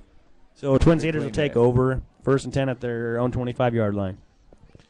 A reminder that this broadcast is brought to you free by Roar Brothers Fertilizer, your local partner in the field, committed to increasing your yields through custom fertilizer applications. Best of luck, Warriors. And also brought to you by WH Construction, who's there for all your concrete needs. WH Construction proudly supports all HLV athletics and this Warrior cast.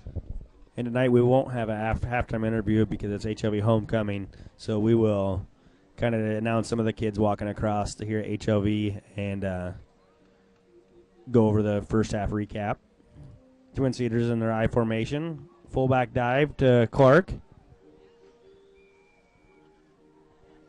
For about 4 yards there. Yeah, 3 or 4 yards. It's about the first time Westerdale's gone backwards on either side of the line of scrimmage today. I think he was probably expecting a pass or something there with 2 minutes to go and only 2 timeouts for Twin Cedars, so that make it 2nd and 7 at their own 28-yard line. Right now, it kind of feels like Twin Cedars just kind of going through the motions. Yep, and that might be because I don't know when Dallas Smith got hurt. Twin Cedars, their starting quarterback. Ref said my time, and he asked athletic trainer Ashley Walter to come out for somebody on the Twin Cedars side. I don't know if he's going to look at somebody for a concussion or blood or what. Or actually, it's somebody on the other sideline for Twin Cedars. Hope all's okay over there. I didn't see anybody check out of the game, but it might have happened on the kickoff or something. So they get back to the game with 2nd and 7, an I formation for Twin Cedars. They're going to roll out to the right. He's looking back to the left. Davis is. And he's got 10. He made a good move. He rolled out right. I don't know if that was a design like quarterback boot and get everybody out in front of him. And then he reverse field all the way back to the left, and he was able to get 25 yards. I was just getting ready to say before that, the trainer went over to their sideline. Their best offense tonight's been getting their quarterback in open space and letting him make a decision, and he seems to be making the right decisions thus far. For sure. That'll be 1st and 10 at HLV's 37-yard line with a minute and a half left to play, and he did get out of bounds, stop the clock. Twin Cedars still has 2 timeouts. They're in a traditional I formation again with Davis, Clark, and Barry behind him.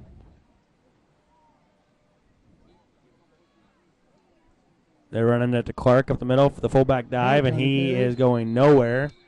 So it'll be 2nd and 10. We'll see if Twin Cedars spends a timeout or if they just try to get on the ball quick and go. Tackle made by Weiskup and Basin. The linebackers beat the defensive line to that play. They were all over that.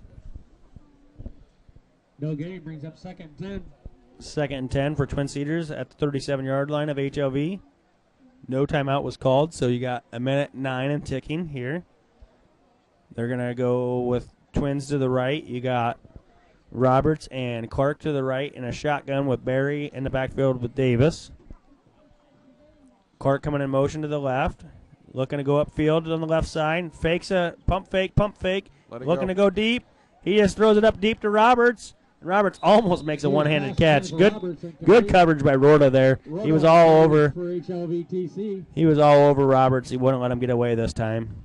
Roberts was slow to get up. McCullough ran over about 15 yards to help him up, so you like to see the good sportsmanship there. So with 45 seconds left in the half, you got 3rd and 10 for Twin Cedars at HLV's 37-yard line, with HLV holding to a 28-0 lead. I'd like to see the Warriors close this first half shutout out right now and close the door on this attempt to score. With them doing that, they'll probably pass here. I wouldn't mind seeing extra pressure this time. Bring 2 linebackers on a blitz and just leave one guy open. Don't give up the contain, though, because that's the only time they're going to beat us on the backside quarterback run. Keep your D ends out wide and let your linebackers just blitz right up the gut. They're in a don't know what happened. I thought it looked like he was going to spike or knee, and he got a yard. I don't know what happened. I thought he tried to spike it or he's going to take a knee, and he took a knee to the helmet there. Yeah, it's not good. Going down. You got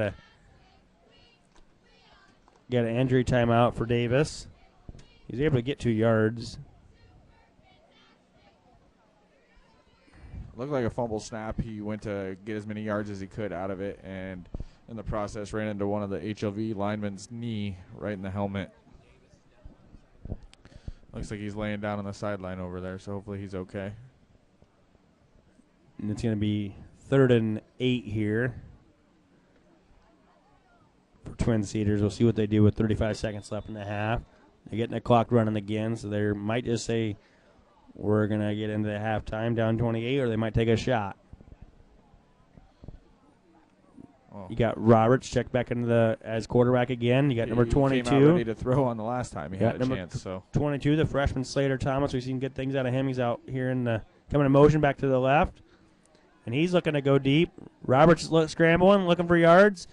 Oh my goodness! I thought he was going to launch that to the end zone. HLV was all over it and shut it down for a 3-yard loss, and that will end the first half with HLV leading 28-0. Great half by HLV. You said defensive stops to be plentiful, and they have been. HLVTC will take over on downs. They're just dominating the line of scrimmage, Kyle. They might give him a couple seconds on the play clock or on the game clock because it was a turnover on downs. We'll see what they do. So last homecoming for Westerdale, and he's playing a hell of a game. Him and Bazin both. Kale Weiskup helping out the sophomore. 3 touchdowns on the night, 1 receiving and 2 rushing. It looks like they're going to throw 3 seconds on the game clock and let HLV take 1 shot or take a knee and get out of here with a 28-0 lead.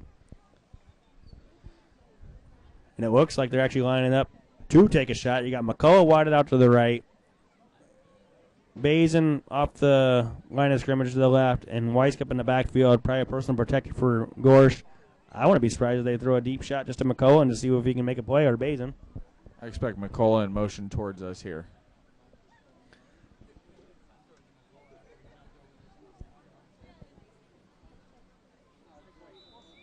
So with 3 seconds left on the clock, 28-0 HLV. We'll see what they have dialed up from their own 39-yard line. Be a 41-yard play if they can score a touchdown here. There's the screen. Going deep to Devin Weiss. Devin Weiskup. Touchdown. Oh, my goodness. Devin Weiskup playing offensive tackle. They didn't put a guy over top of him, so he was the last guy on the line of scrimmage. And the lineman, you don't see that very often, gets a touchdown. So that's why I thought they were going to bring McCullough in motion, is because he wasn't on the line of scrimmage, wasn't lined up over the tackle. So that allowed Devin to be an eligible receiver, correct? Yeah, so what happened was McCullough stayed off the line of scrimmage. So the last guy in the line of scrimmage is your tight end or guard, whatever you want to say, Devin Weiskup. So McCullough faked like he's going to screen, so everybody jumped that. And Devin just took off from the offensive guard and ran for a touchdown. That's it's something different. That's what's weird about 8-man. They can line it all the way up different. They could put 2 linemen on the other side of the center, and that center could have snapped the ball and then ran out for a pass. That's knowing the rules and taking advantage of them, and got an opportunity to start the second half with a continuous clock here, Kyle. Because, I mean, think about it. You're looking at your keys of your wide receivers. You're not expecting an offensive guard to take off running for a pass. And Devin Weiskup showed, hey, Kale, I got some speed too. I can do this stuff too. Kale Weiskup looking for 2, and he gets in. What we really need to talk about, though, is that perfect ball. Oh, that was great. Gorsh. That was a beautiful pass right And there. that was the first time he's really had time to throw the ball, and he's able to deliver a dime to make the score 36 HLV, Twin Cedars 0. And instead of 15-minute half, they're going to do a 20-minute half because they have homecoming court and everything else. We'll do some announcing of that. We will not have a halftime interview tonight. What a moment for Devin Weiskup on his senior homecoming to get a 40-yard touchdown catch. Just awesome stuff. So we're going to take a break real quick. I'm going to run to the restroom, and Zach will run to the restroom real quick too, and then we will announce some of this homecoming court and talk about the first half.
This year's homecoming kindergarten royalty is Bo and Jack, son of Bo and Brittany Jack, and Charlie Bloom, daughter of Pat and Laura Bloom.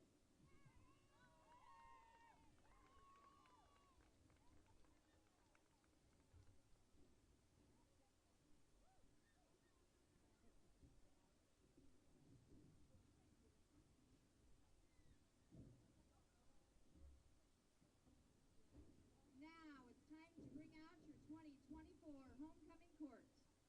Elisa Bertolicio. This year's foreign exchange student is from Sabaudia, Italy. She is the daughter of Christina and Alessandro Bertolicio. She is the host daughter of Harley and Stephanie Clemish. At HLV, Elisa has been part of cheer, manages volleyball, and is considering track. When she returns to Italy, she will finish her final year of high school.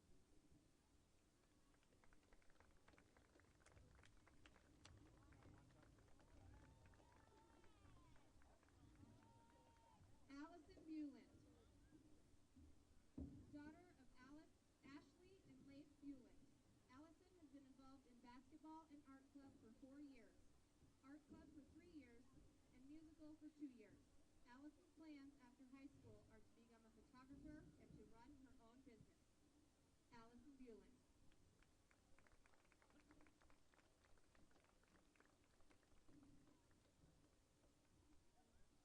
Hunter Bazin. Hunter is the son of Kyle Bazin and Megan Glass. Hunter has been involved in football and wrestling for 4 years, track for 3 years, baseball and student council for 2 years. Hunter's future plans are to become an electrician's apprentice through the Electricians Union. Hunter Bazin.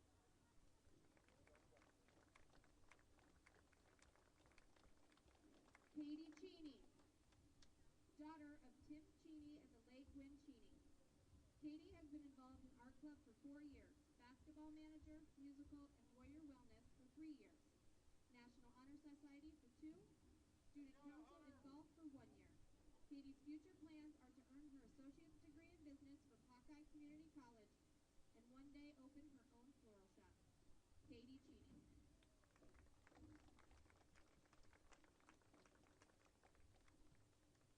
Peyton Roth. Peyton is the son of Tabby Roth and Jake Burns. Peyton has been involved in baseball for 5 years, basketball and golf for 4 years, and cross country and track for 2 years. Peyton's future plans are to attend college and major in physical therapy. Peyton Roth.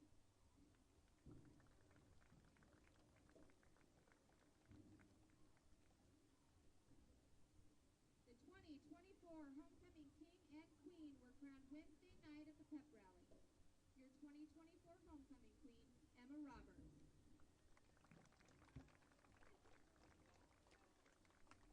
Emma is the daughter of Eric and Heather Roberts.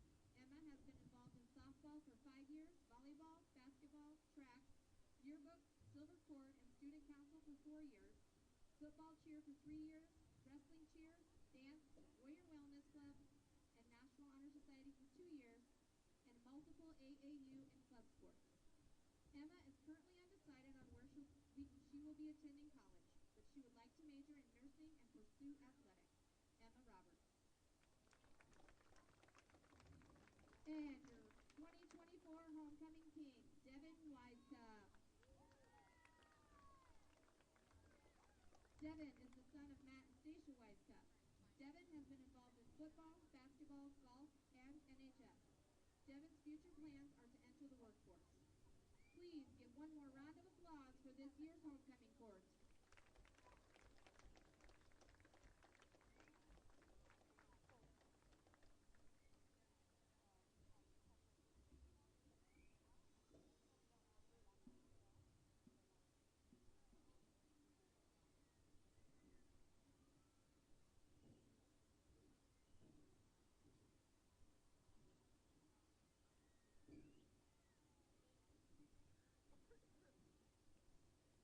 Here is your 2024 Homecoming Court.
Ladies and gentlemen, now present to you the HLV Band.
This is Kyle Shaw back here on the Warrior Cast. They did do homecoming court while we were on break. We got 10 minutes left in the half here, so I'll go through them real quick. 2023 homecoming king and queen from last year was Tyler Ballard and Haley Jack. This year's homecoming kindergarten royalty, you have Bowen Jack, son of Bo and Brittany, the athletic director and a cheer coach, and Charlie Bloom, daughter of Pat and Laura Bloom. You might recognize that Bloom name. That would be Nick Bloom's niece, Charlie is. Now you got the 2024 homecoming court for the seniors. Looks like Eliza Bertolicio. She's the foreign exchange student from Sabaudia, Italy. So they just made her an honorary queen this year, which is nice to do for the homecoming or for the foreign exchange student. Let them be a part of it. For the other seniors, actually from the HLV Community School District, you have Allison Boulin, daughter of Ashley and Leif Boulin. You have Hunter Bazin, which we've seen and talked about on the football field. He is the son of Kyle Bazin and Megan Haas. Then you also have Katie Cheney, another senior girl, and that is daughter of Tim Cheney and the late Quinn Cheney. And then you have Peyton Roth. Peyton is the son of Tabby Roth and Jake Burns. And then you have the homecoming king and queen who were crowned Wednesday night at the pep rally. You have Emma Roberts, who is the daughter of Eric and Heather Roberts. And your homecoming king happens to be the guy that just had an offensive lineman touchdown, Devin Weiskopf. He was the son of Matt and Stacia Weiskopf. So nice thing to do here on homecoming. Honor all the seniors and everybody else around. Usually they have juniors, sophomores, and freshmen too, but maybe it's just too much right now with everything else is going on. Heck of a 10-minute run there for Devin Weiskopf, I'll tell you that much. Between getting a touchdown at the end of the half and then also being named homecoming king, that's pretty fun to be doing. Is it kind of quiet for you, or is it good? It's a little bit quieter than it was. Try now. How's that better? Yep. Okay. And while the band plays us through this intermission, I'm going to go ahead and give a shout out to all the people that make this broadcast free for you and make it so me and Kyle can come out and spend Friday nights out here enjoying the HLV Warrior football team. It's brought to you by Blady Law Office in Victor, who champions HLV students to be the best that they can. Blady Law Office in Victor supports the students and the community. Keystone Savings Bank is proud to support HLV students on and off the field. Everyone at Keystone Savings Bank says go Warriors. The Cooperative Telephone Company is happy to sponsor this Warrior cast and would like to wish the football team a great remainder of the season. Kiesel Brothers Seed is your local DCOB and Asgrow hybrid dealer. Kiesel Brothers Seed supports all of our HLV students and athletes. S&S Appliance and Mattress is your authorized dealer for Whirlpool, GE, and Speed Queen. Call their Victor location at 647-3149 or their Grinnell location at 236-0221. Hartwick Ag is your authorized dealer for MacDon products and more. If you need a repair, Hartwick Ag repairs all sorts of makes and models on your implements. Stowell Construction can build, remodel, or repair your next big project. Stowell Construction is a supporter of our all HLV athletics. Hardin Brothers Propane can fill your residential and grain drying propane needs. Best of luck to the Warriors. Tim Electric looks forward to an electric season for the Warriors. The folks at Tim Electric say, let's go Warriors. Rohr Brothers Fertilizer is your local partner in the field, committed to increasing your yields through custom fertilizer applications. They'd like to say best of luck, Warriors. WH Construction is there for all of your concrete needs. WH Construction proudly supports all HLV athletics and this Warrior cast. County Bank has 6 locations to serve you, including Sigourney, Hartwick, Deep River, Gibson, Montezuma, and Williamsburg. Your community partner, your community bank. And finally, and most importantly, the Warrior Booster Club, who's proud to support HLV athletics. Getting involved with the Booster Club is one great way to show your support for all things HLV. So, Kyle, as we thought it was going to be on our way up here, we talked about it. Line of scrimmage was going to be something we'd win tonight, and it has been, without a doubt, outside 3 big plays for Twin Cedars. It's been just domination at the line of scrimmage. There's been no running room up the middle, no running. Everything's been pursued on the edges. Right. The only big plays they've had was when the quarterback had nothing and was able to roll out, catch a block on the edge, and get downfield that way. But they've made him pay every time he's taken a big, hard hit. So he's limping around right now. So we're going to see what he has to bring to the table in the second half. Yeah, like you were saying, there's been a lot of broken plays, or that one where they had the reverse play action, whatever you want to call it. They were designed pass, and it was actually a designed run, but everybody thought pass. Besides that, really, with the quarterback, they've got nothing on their end arounds. They've got nothing up the middle. They had a 5-yard out route early on. Good job by the HLV Warrior band here. The band instructor is trying to get the crowd behind him. My niece is in there, Ellie Cash out there, so that's nice to see for me. Some other kids that I've coached their siblings throughout the years with my 7 years of coaching here at HLV. So they've gotten better every week. Yeah, for sure. You can definitely tell they put some time in, and you can definitely tell that they were rusty early, but that's because they probably don't. I don't know how much they practice actually in the summer, and it's a brand new band instructor this year, so he's got a lot of energy. Yeah, he's a young kid, and he really gets after it. I mean, you can tell that he just got out of school not too long ago. I would say he's probably in his mid-20s tops. So going back to the game, like you said, you were talking about defensively, we've blown up the line of scrimmage, but offensively, Mason Westerdale has just proven that he's a man among boys tonight, and he's just making a hole, and they're following Kale Weiskup and Hunter Basin are just following his lead and just running right behind him. The easiest way to explain what we're seeing tonight is the seniors coming down the stretch of their last football season here in HLV are just making plays left and right. And you love to see Kevin Smith dial up that play for Devin Weiskup at the end. It's beautiful. Well, and like you said all year long, Devin has been the guy on defense that when they needed a play early on, when they needed a play, he made a play. So I think it was a kind of a payback from Coach Smith to give Devin the opportunity, and it was a heck of a throw. He caught it over the shoulder perfectly. It's like he's played wide receiver before, but I had him in junior high football. He was in 8th grade, and he was actually a halfback for us. So he's been wherever they need him, that's where he plays. He's a selfless kid. If you think back to the Belle Plaine game, and if you think back to the English Valleys game, those games were getting really out of control both times, and the player that was able to make big plays defensively, get turnovers, get the Warriors back in position that make a game out of it was Devin. So yeah, and the only thing that slowed him down for that, like next week or the following week, is he got that ankle injury, and he was a little hobbled.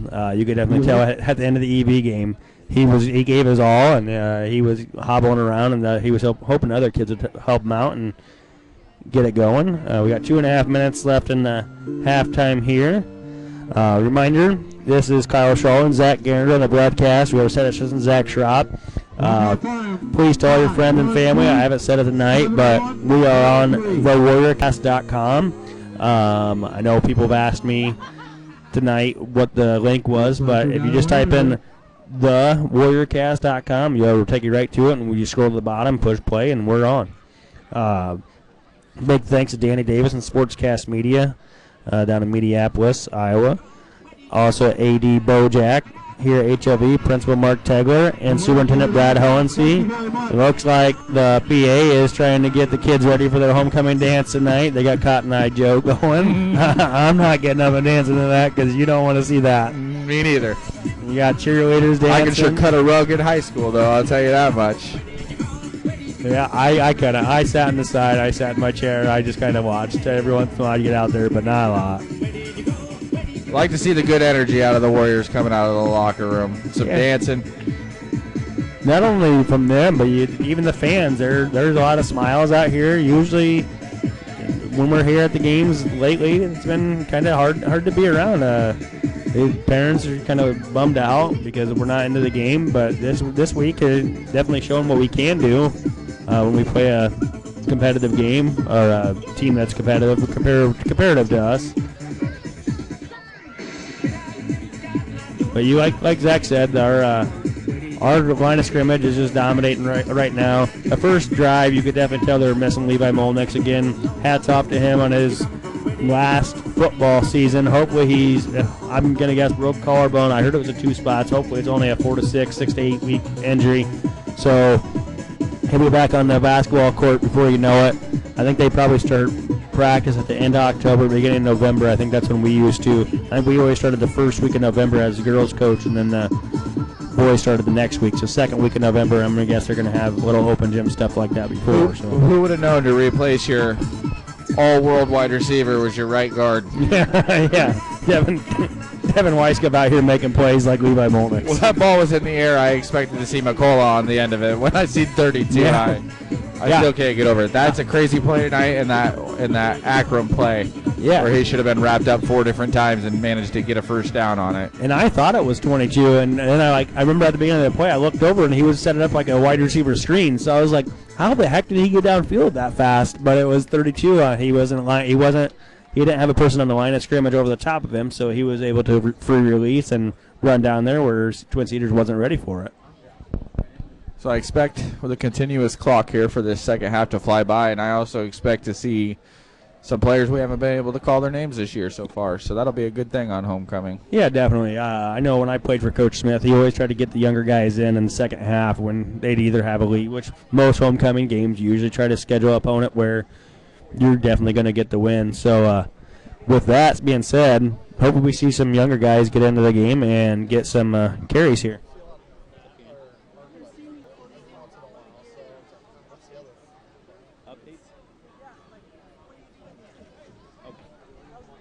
Me personally. I got you.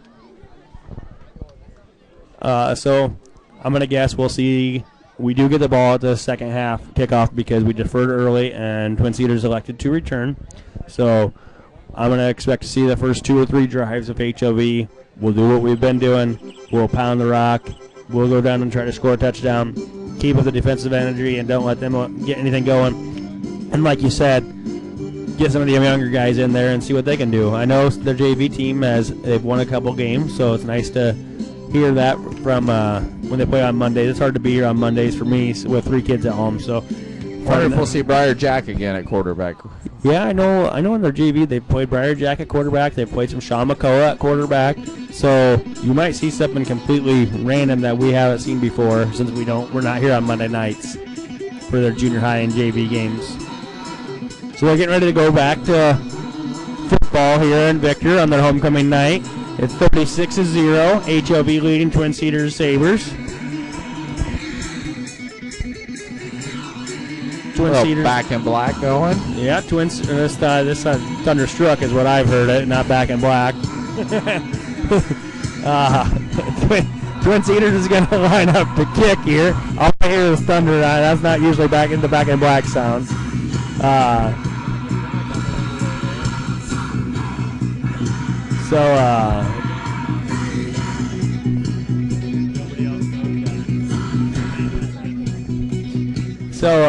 We're going to kick off here. Twin Cedars is. It looks like maybe Gavin Clark is going to kick off for their first kick. I wouldn't be surprised if anything here being down 36-0, a little onside kicker something right out of the half. They only got 3 man up. HLV does. They're in a 3-2-1-2 set. They are going to do a little squib kick, and Basin's going to catch it or get it. He stumbled a little bit, but he's still going to get up to the 18-yard line. So it'll be 1st and 10 at HLV's own 18-yard line. Another slip by him, but still able to get positive yards on the return. Robertson Davis. And like we were mentioning, up 36-0. The clock's already running. The only time it will stop is either on a timeout, a touchdown, or a change of possession. Or if the lead goes under 35. Correct. You're right. If Twin Cedars gets it back under. Correct. So HLV is going to come out in their I formation. I'm going to expect that you're going to see a run right behind Westerdale. You got Weiskup and Basin behind Gorsh. And Weiskup looking for a fullback trap. Makes a great juke move and a stiff arm. Dragging tacklers out to the 50-yard line. That's a 22-yard gain. Man, it's hard to believe he's only a sophomore. He is untackleable by one guy, it seems like. And how many times have you seen really all year where he's made a juke move? He made a juke move that put that kid in the dust. He had no clue where he was. So it'll be 1st and 10 for HLV right at midfield, which is the 40-yard line here in 8-man. The future's definitely bright for Cale. He's only going to get bigger, stronger, and faster over the next 2 years. And he's getting all the experience he can handle here as a sophomore. And you're not losing. I mean, you're losing your offensive line. You're losing Mason Westerdale, a senior. Devin Weiskup, a senior. Levi Molnick, we're going to play the last 3 games without. And Hunter Basin, a senior. The rest is coming back. You got McCullough. You got Rorda. You got Thomas. Keegan Gorsh. You got these kids, Landon Ankrum, coming back, so you're able to build off this hopefully for next year and see what happens. That was a handoff to, was that Bazin? And went nowhere. 25 blew it up in the backfield there for Twin Cedars. Gavin Clark there for Twin Cedars. Kevin Smith, who's been playing a little bit, the player, not the coach, but playing a little bit more on the defensive side of the ball tonight. And we saw Jaden Smith a few times this year. They were all your seniors, so you're not losing a whole lot. You're going to have to replace your line. But other than that, I mean, you pretty much got all your athletes back. Weiskup on the carry for about 4 yards, took a shot. It was like he was off balance, and the Twin Cedars kid just drilled him. About the first time all season I've seen someone square him up and put him down backwards. So it'll be 3rd and 6 from Twin Cedars' 36-yard line. Brings up 3rd and 6. Looking for a bootleg from Keegan Gorsh here, I think. We haven't seen a screen all night. We talked about it last week. We heard it a lot from Nick and Saxon on the broadcast. I wouldn't mind seeing something like that, or like you said, a boot. It looks like they're going to go to a shotgun with Bazin in the backfield with Gorsh. Kale out to the right. Fake the run to the left, and has a quarterback keep up the middle. He's reach for it. They got to give him he's that spot. either there or just a yard short. It looks like they're going to give it to him. The ref is signaling a first down. First run, good enough for Looked like a straightforward read option there. He could have handed it off. He chose to keep that one. Run right up the middle there for about 7. Yep. It looked like everything was trying to flow to the right, and he just a new wrinkle to the offense. They haven't really ran Keegan a lot this year on designed runs. He's scrambled a few times, but so it'll be 1st and 10 for HLV at Twin Cedars' 30-yard line. And you got a pistol set with Keegan Gorsh and Bazin in the backfield. Kale out to the right. I wouldn't be surprised with a sweep here. No, they're running that. What do you call it? That misdirection. Split belly. So he basically he was going to run a toss out to the right, cut it back up to the middle, and he got 9-10 yards out of the deal. And that play comes down to efficient ball management by the quarterback. He has to be able to make the play fake, switch ball hands, and hand it off and have the ball right there where it needs to be at the exact moment for that play to work. So there's been a continuous clock, so they're not stopping on first downs. We've already had 4 minutes gone in this third quarter, and HLV's driving. It's 2nd and 1 from the 20.5-yard line, so 2nd inches. A snap over the head. Keegan Gorsh gets back on it. Going to be a 9-yard loss. Roberts on the stop. So give him an 8-yard loss. So it'll be 3rd and 9 from Twin Cedars' 29-yard line. That's about the first high snap we've seen today. Yep. We had one in the dirt in the first drive, and this high snap, that's the only thing that really Reed's done wrong all game. He's not getting overpowered by the kid that's a little bit bigger than him on the line. He's been playing a really good game at center. Really operationally, he's been sound the last couple weeks, so we got to give him credit for improving week over week on that end. Gorsh in the backfield alone, trips to the right, looking to throw. Bazin out here on the flat. He gets a first down and more. Looks like he's going to be out of bounds at the 15-yard line. A good little concept there. McCullough ran both defenders off. You're in a post back to the middle right. Yep, and Bazin was able to run underneath on the flats. Gorsh was able to make the read immediately and drop it right off and give him time to run. Good little. McCullough actually ran the corner. You were saying the corner up top. He's running the corner right above him, letting him go to the flat, and then Weiskup ran a post back to the middle. Nobody was with Bazin at all, and right when he caught it, he was able to run for 10 yards after catch. A real quick, decisive read by Keegan Gorsh is what made that all possible. 1st and 10 from the 15, back in the I formation. Gorsh, Weiskup, Bazin. Fake the run, or fake the run, and throw the Weiskup on the same play they scored on the first drive of the game. And that time Gorsh actually had time to throw, and that's a HLV Warrior touchdown. Kale Weiskup with his 4th tonight. Weiskup brothers have 5, and Bazin has 1. It's a beautiful play call. It's been effective once or twice already tonight. Might as well run it again. And they're going to line up to kick an extra point. First time, second time maybe all year we've seen this. Briar Jack's coming in with the block. Devin Weiskup usually does all the kicking on this, so we'll see what happens.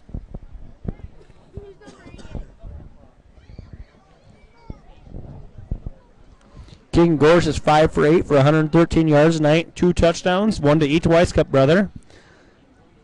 Line up for the extra point here. Briar Jack with a hold. Devin Weiskup with a kick. Man, he could have made that from 30. Devin Weiskamp. Why not let him keep his night going? It's a beautiful kick. I didn't know he could do that. I know when he was in junior high, he kicked off for us when he was an 8th grader, but I didn't know he could kick it that far. So, with that being said, should be a... Yeah, call that no good. Oh, that was good, I thought. It was definitely long enough. Did they say it was wide right? Yeah, the scoreboard has it 42-0. It was 36-0 going in or after halftime, so I don't know. Maybe they did say it was wide left or wide right, but whatever. Anyway, that Warrior touchdown drive was brought to you by Primetime Seed, your local Pioneer Seed dealer. Talk with Jared Hirschberg for all your Pioneer Seed needs.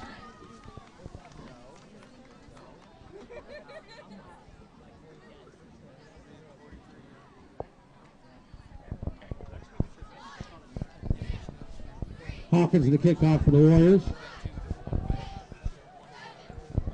Right. I lied about the stat there.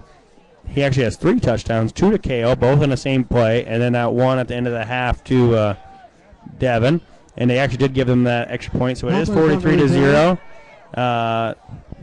The freshman, Slater Thomas, looking for running room, and there was no blocking in front of him. There was 4 HLV kids, and he had nowhere to go.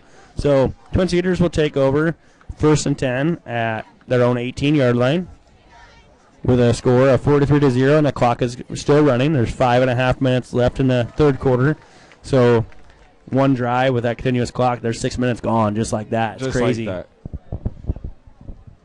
1st and 10 for Twin Cedars on their own. Since there's high school and college, they do the first downs. They stop the clock for the chains to move. Everything that's out of bounds is stop the clock, and we didn't have to worry about any of that in that first drive. Twin Cedars in their I formation with Davis, Clark, and Judd. Barry in the backfield. Sweep to Barry to the right. He's looking for room. Barry on a carry. He's got 2, but there is a flag on the play, so I'm going to say there's probably a holding because he was a toss, so he probably the kid was trying to get off to the left and held him back in the middle. Well, the first person to be at the ball was Devin Weiskamp, and then it got finished off there by it looked like 6. Maybe Bazin. So it was a gain of 2. We'll see what happens. They're going to call a holding on the offense, so they'll probably back him up to make it 1st and 20. Holding against Twin Cedars. It'll be 1st and 20 from the Twin Cedars 8-yard line. I guess it might have been a spot foul, so it'll be 1st and 19 from the 10.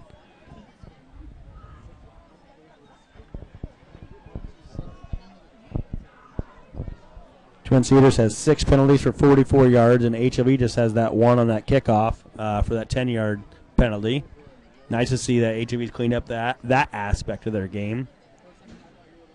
Davis back to pass out to Roberts, it looks like. No, that was Clark, sorry.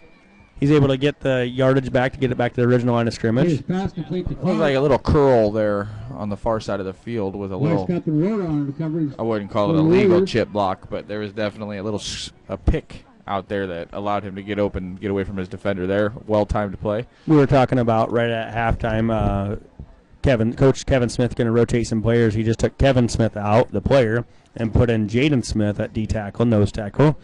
So that's nice to see for HLV getting some rotation in. 8 minutes into the 3rd quarter here.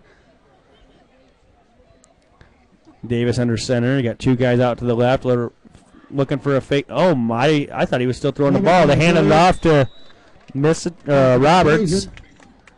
I thought the quarterback still had the ball, but they ran an end around. Hunter Bazin continues to show out on his last homecoming here. That was a 4-yard loss, so make it 3rd and 14 here. Seems like he's on the ball every play tonight, Kyle.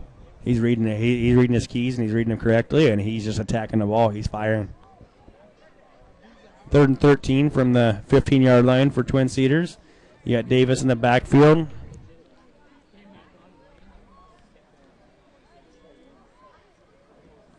He's looking to throw.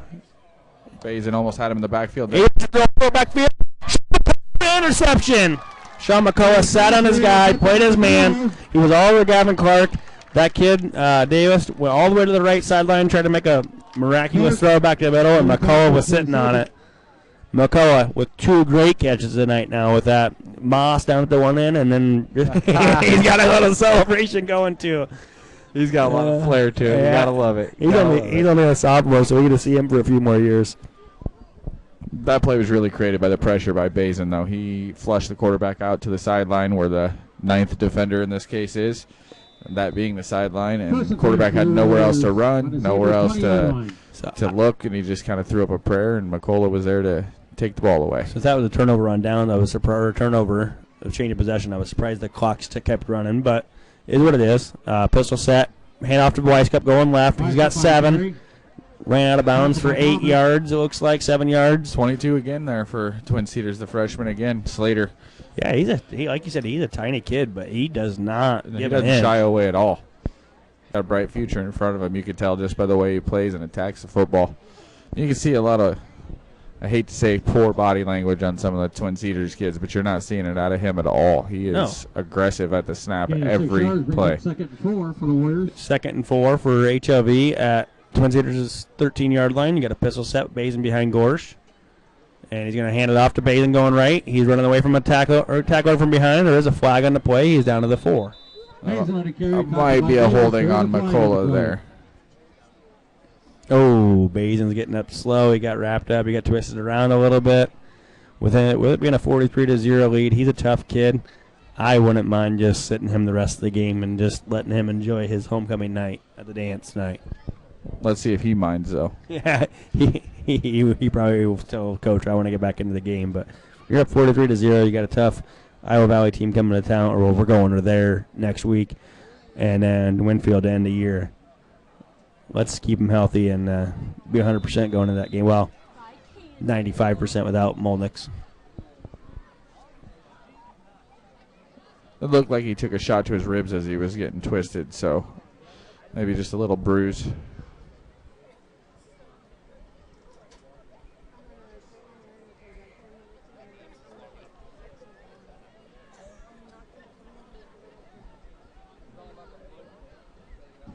Got I form again here.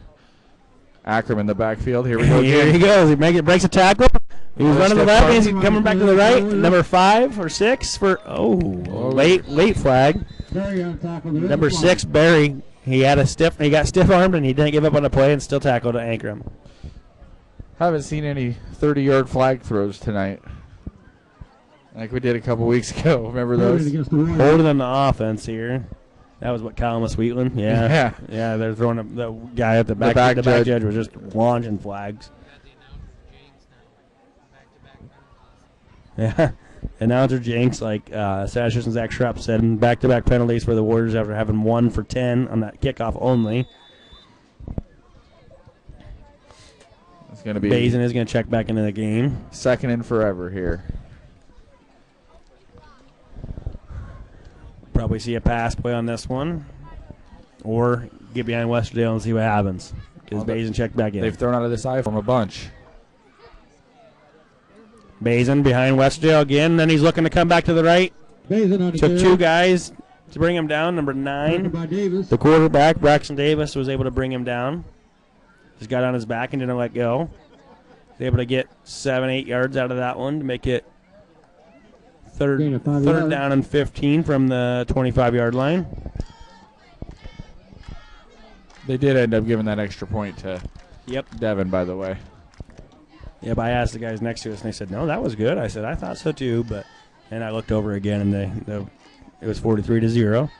Back in the I formation, Kale and Hunter behind Gorsh again. And they're going to go with a fullback trap to Kale. He gets a stiff arm, and oh my goodness, that kid he piggybacked him out of bounds.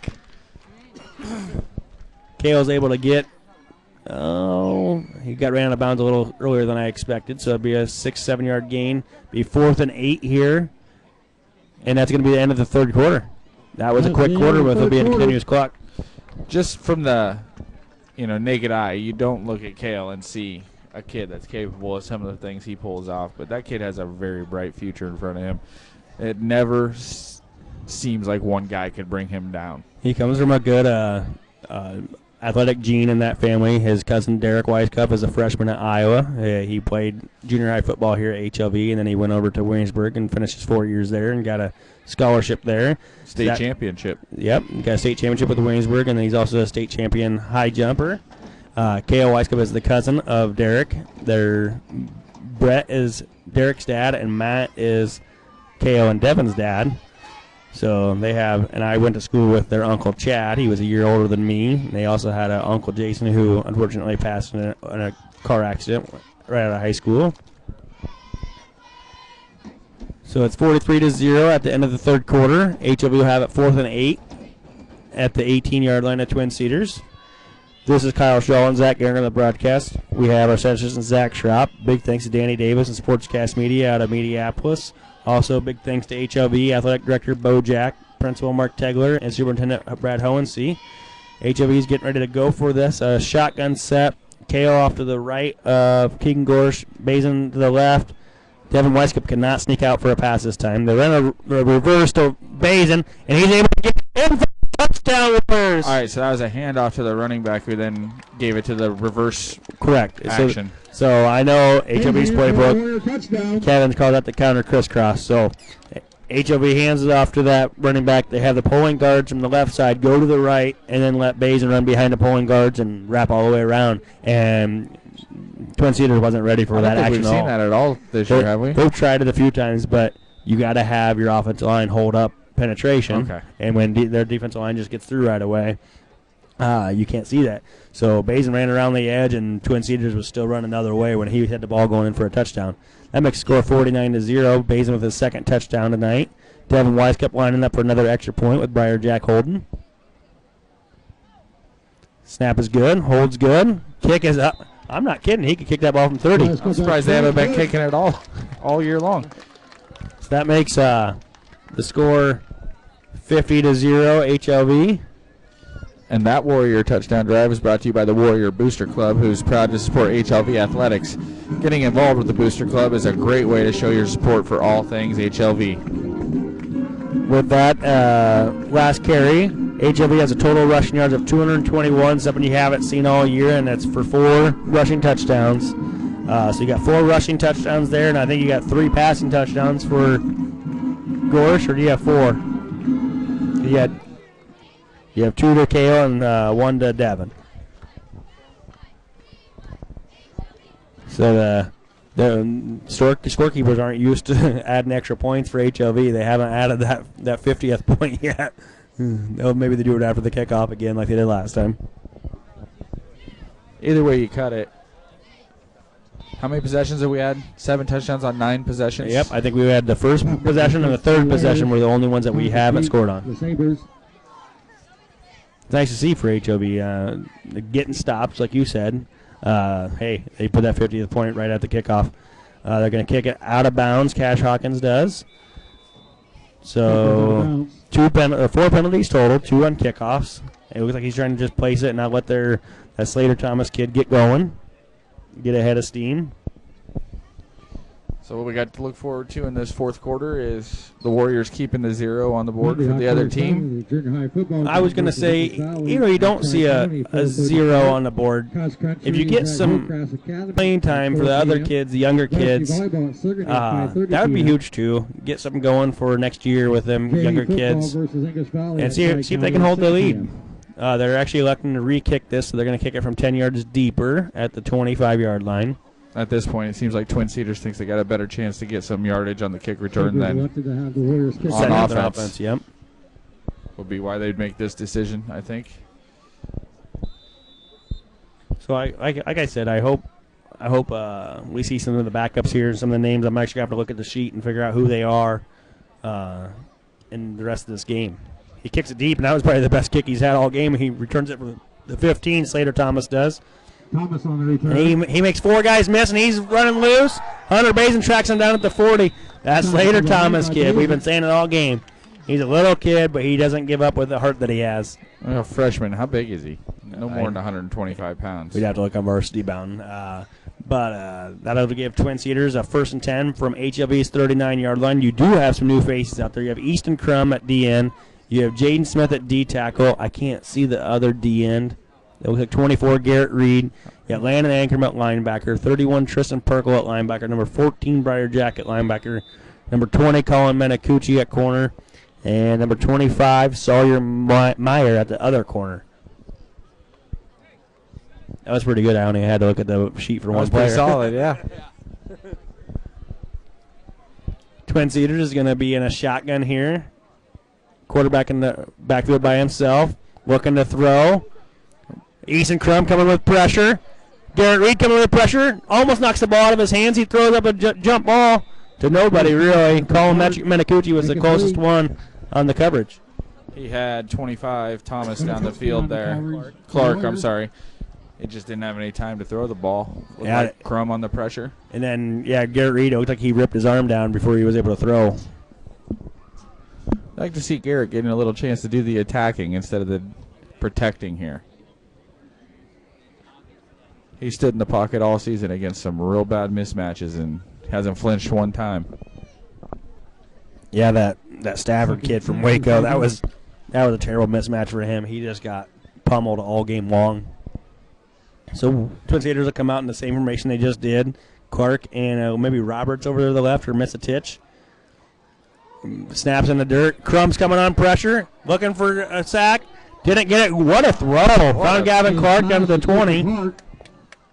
That was a Josh Allen-like throw that Crum was all over him. He makes a throw on the run. He hit Clark right in stride. Luckily, HLV was there right behind him to hold it to about him. 2 foot before he was out of bounds, too. So he was off his left foot, threw it down the sideline right before he stepped out of bounds. That was a pretty impressive throw there. So that'd be Twin Cedars first down at 1st and 10 at HLV's 18-yard line. They got Twins to the left, Twins to the right. Number 5 for them. I don't have him on the roster. Is widened out way left. Clark coming in motion to the right. They're coming with pressure again. Garrett Reed looking for him. You got Easton Crum looking for him, and he gets out of it. Oh, my goodness. He just truck sticked. He just truck sticked 31 Perkle. Tackle by Perkle. But he held him to a second down. Braxton Davis didn't look to juke at all. He put his head down and ran right through that kid. That's a real football hit for the freshman Perkle right there. So that's going to be. He got the defender down anyway. Gain of 7 yards brings up the second. Any way he could. Look at that. I didn't notice that all game long. That you got Coach Eddie Henning calling out defensive plays, and then you got Raylene Hawkins, who's a junior in high school, who's calling out plays with him because she's got the radio on and she's calling out different plays for your corners or your linebackers while he's calling out plays for the rest of them. That's pretty impressive for a junior to be able to be doing that. Got a blitz for HLV. Briar Jack came on it, and Davis is looking to scramble. He's not looking to shy away from contact again. And he's able to get a few yards down to the HLV 2. Should be first and goal for from the 2. Had an opportunity to get him in the backfield again. That's been their best offense tonight is 9 on the edge, making things happen away from the design to play. And he was able to get downfield there, get down to the 1 yard line. See if, I guess they get to the 1, like you said. See if HLV can hold here with 7.5 to go, up 50-0. They're in a traditional I formation with Davis, Clark, and Barry behind him. Bobbled snap, but they did get it off to Barry. And I think he's stuffed. I think there's no gain. Oh, he's still fighting. He's able to get in for a touchdown. Good second effort. Yeah, but he was stuffed, and then he kept the leg drive going, and he was able to get in for a touchdown. Nice to see for Twin Cedars. I know HLV wanted to hold on to that goose egg on the defensive side, but when you got younger guys in there, you got to do what you got to do, and we've had chances to stop them. Got that Davis kid's got out in space and was able to make some good plays to make the score 50-6. HLV with 7.5 to go. They're lining up for 2. You got Barry and Clark out to the left. They got to both be off to the line of scrimmage, and they are. They're looking that way, and Davis, he runs with that ball way out there. He's making people miss. And number 20, Menacucci, tries to come up from his corner position and leaves the receiver open in the back of the end zone, and he just thought, oh, he crossed the line of scrimmage, I got to go attack it, and they were able to get 2 out of the deal. Really, just that's been their best offense tonight is just let him run around like Michael Vick, apparently. Back to your defensive play calling. I've noticed she's been involved in the whole operation for the football team since I started helping out calling these games. She plays halftime with the band. Very active in all activities for HLV. Yeah, I know she went to state last year in wrestling. She plays pretty well. I don't remember exactly where she did. She wrestles for the the Iowa Valley HLV wrestling team. So she goes over there after school. I think she gets out a little early to get over there on time for the 3:30 practice. And then she played football the last few years. I had her in junior high, and then I think she played freshman, sophomore year. And I'm going to guess she's just trying to make sure she's healthy for wrestling. You got Clark to kick off for Twin Cedars. Rorda. He kicks it deep. It trickles out of bounds. McCullough looked to try to return it and drop the ball right out of bounds. So it'll be 1st and 10 for HLV. He's looking at the ball like it did something to him right now. 1st and 10 HLV from their own 14-yard line. We'll see what offense they have on the field here. Needs to look at his hands there and what the ball's fault. So we're going to get some Briar Jack action here, Kyle. Yep. First time since Belle Plaine, right?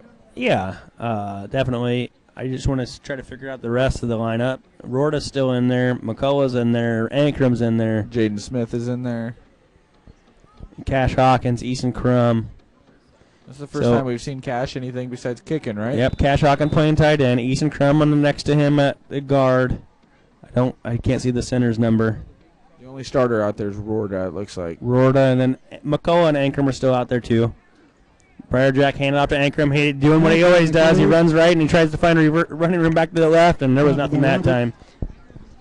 As electric as it is, you don't like to see him running backwards. No, as a coach, you're saying just go forward. Yeah. So number 40, Lance Milton is playing center.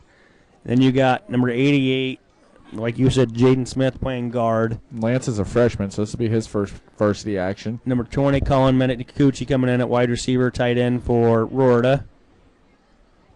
I guess Sean McCullough must be in the backfield as a running back. Yep, that's what he's doing. He's in the backfield in a pistol set. Briar Jack. Whoa, McCullough is way back there. He's like 10 yards behind the ball. Gets it on a toss. Looking to run this way. Tries a stiff arm. Slater.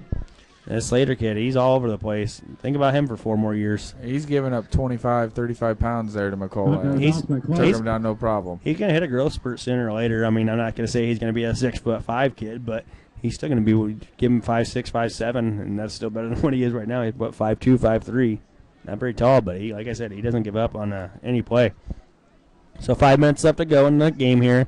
HLV up 50-8, 3rd and 14. Briar Jack calling the shots now. Ankram in the backfield with him. McCullough split out like Bazin or Weiskup usually is. See what they call play. The play call they hear. Play action. Briar Jack looking deep. Good throw. He finds McCullough, who doesn't drop the ball this time, and he's going to run for the touchdown. Jack pass completed to McCullough. There was nobody there. Briar Jack was able to set his feet and make a good throw. Real good throw by Briar Jack. Sean McCullough, after he got mad at the ball the last time on that kickoff, but got redemption there. He's made 3 good catches tonight. Is he going to hit the dance? And he's got a touchdown. Touchdown pass. No dance this time. No flare this time. I was waiting for the wiggle. Nice to see the JV come in, and they gave up 8, and they're able to get 6 back. See if they can build off this and get a 2-point conversion here. Really a breakdown in coverage by Twin Cedars led to that, but still got to make the throw and make the catch, and the Warriors were able to accomplish both of those things there for an easy touchdown. 70 yards? Yeah. When HLV comes in with their J, you're not expecting them to be able to throw the ball. You're expecting they're just going to run the ball, and they make a good throw out to McCullough, and he is able to run in for a touchdown. We did see Briar make some good throws at his time in the first game that I helped you call in. Briar Jack is going to keep it on the quarterback keeper, and he's faking Ankram. He's in for 2 to make it 58-8. HLV with 4:50 to go. If I recall, he just missed a touchdown pass in that game. Belle Plaine. Corner of the end zone. Yep, to Molnix. Yeah. They caught it, but they called him out of bounds right at the end of the half. Yep. So that's got to be his first career passing touchdown right there for Briar then. He might have got one last year as a freshman because he subbed in when Max Ensworth was hurt. So I have no clue what happened last year. But definitely on this year, yes, definitely. So on the kickoff, you're going to have number 14, Briar Jack, number 20, Colin Menikuchi, Number 17, Caden Batesel. Number 40, Lance Milton. And 41, Davion Thompson's on the field for the Davion first Thompson. time, too. Number 25, Sawyer Meyer. 31, Tristan Perkle. And 22, Sean McCall will kick it off. Nice to see everybody getting some playing time here. For HLV It makes for the whole weekend of homecoming that you've had a long week of just doing all the other random things you do on homecoming week, just to make it a little easier on that weekend. You don't have to worry about, man, we got our butts kicked or anything like that. We can go enjoy the dance and just enjoy ourselves.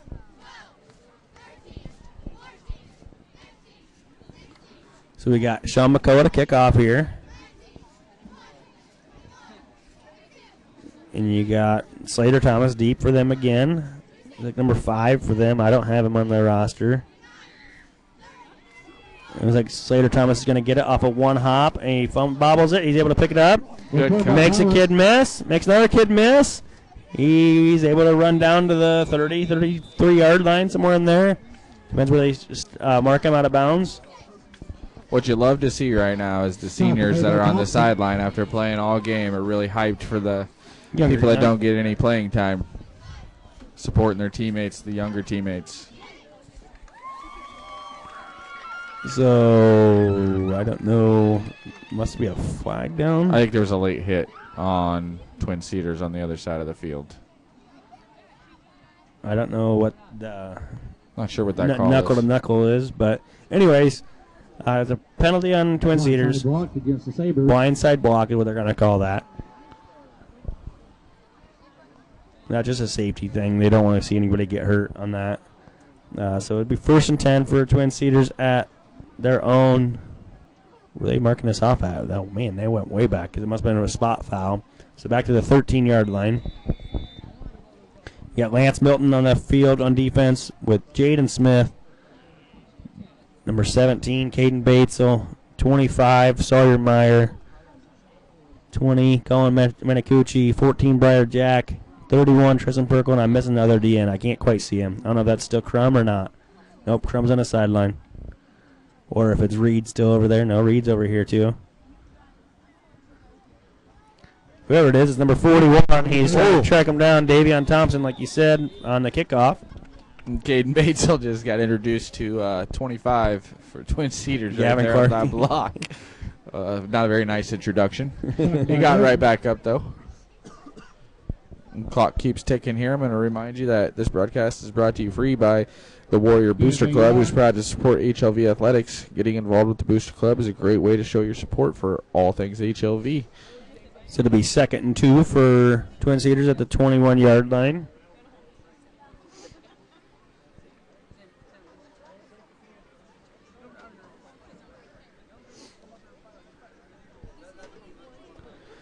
With a T set with Davis and Clark and Barry in the backfield. Davis looking to throw. Nope, it's a design run to the left. Tristan Perkle in there for a tackle. Good job, Tristan. Way to keep outside contain. He did get a few yards, but Tristan was able to get him down. We've seen 9 break a bunch of tackles tonight, so Perkle to bring him down one-on-one right there is pretty good sign going forward. Now running gives the Twin Looks like he Cedars grabbed a him by his first right shoulder pad and just threw him out down onto the ground. That'll be a first down for Twin Cedars at the 27-yard line.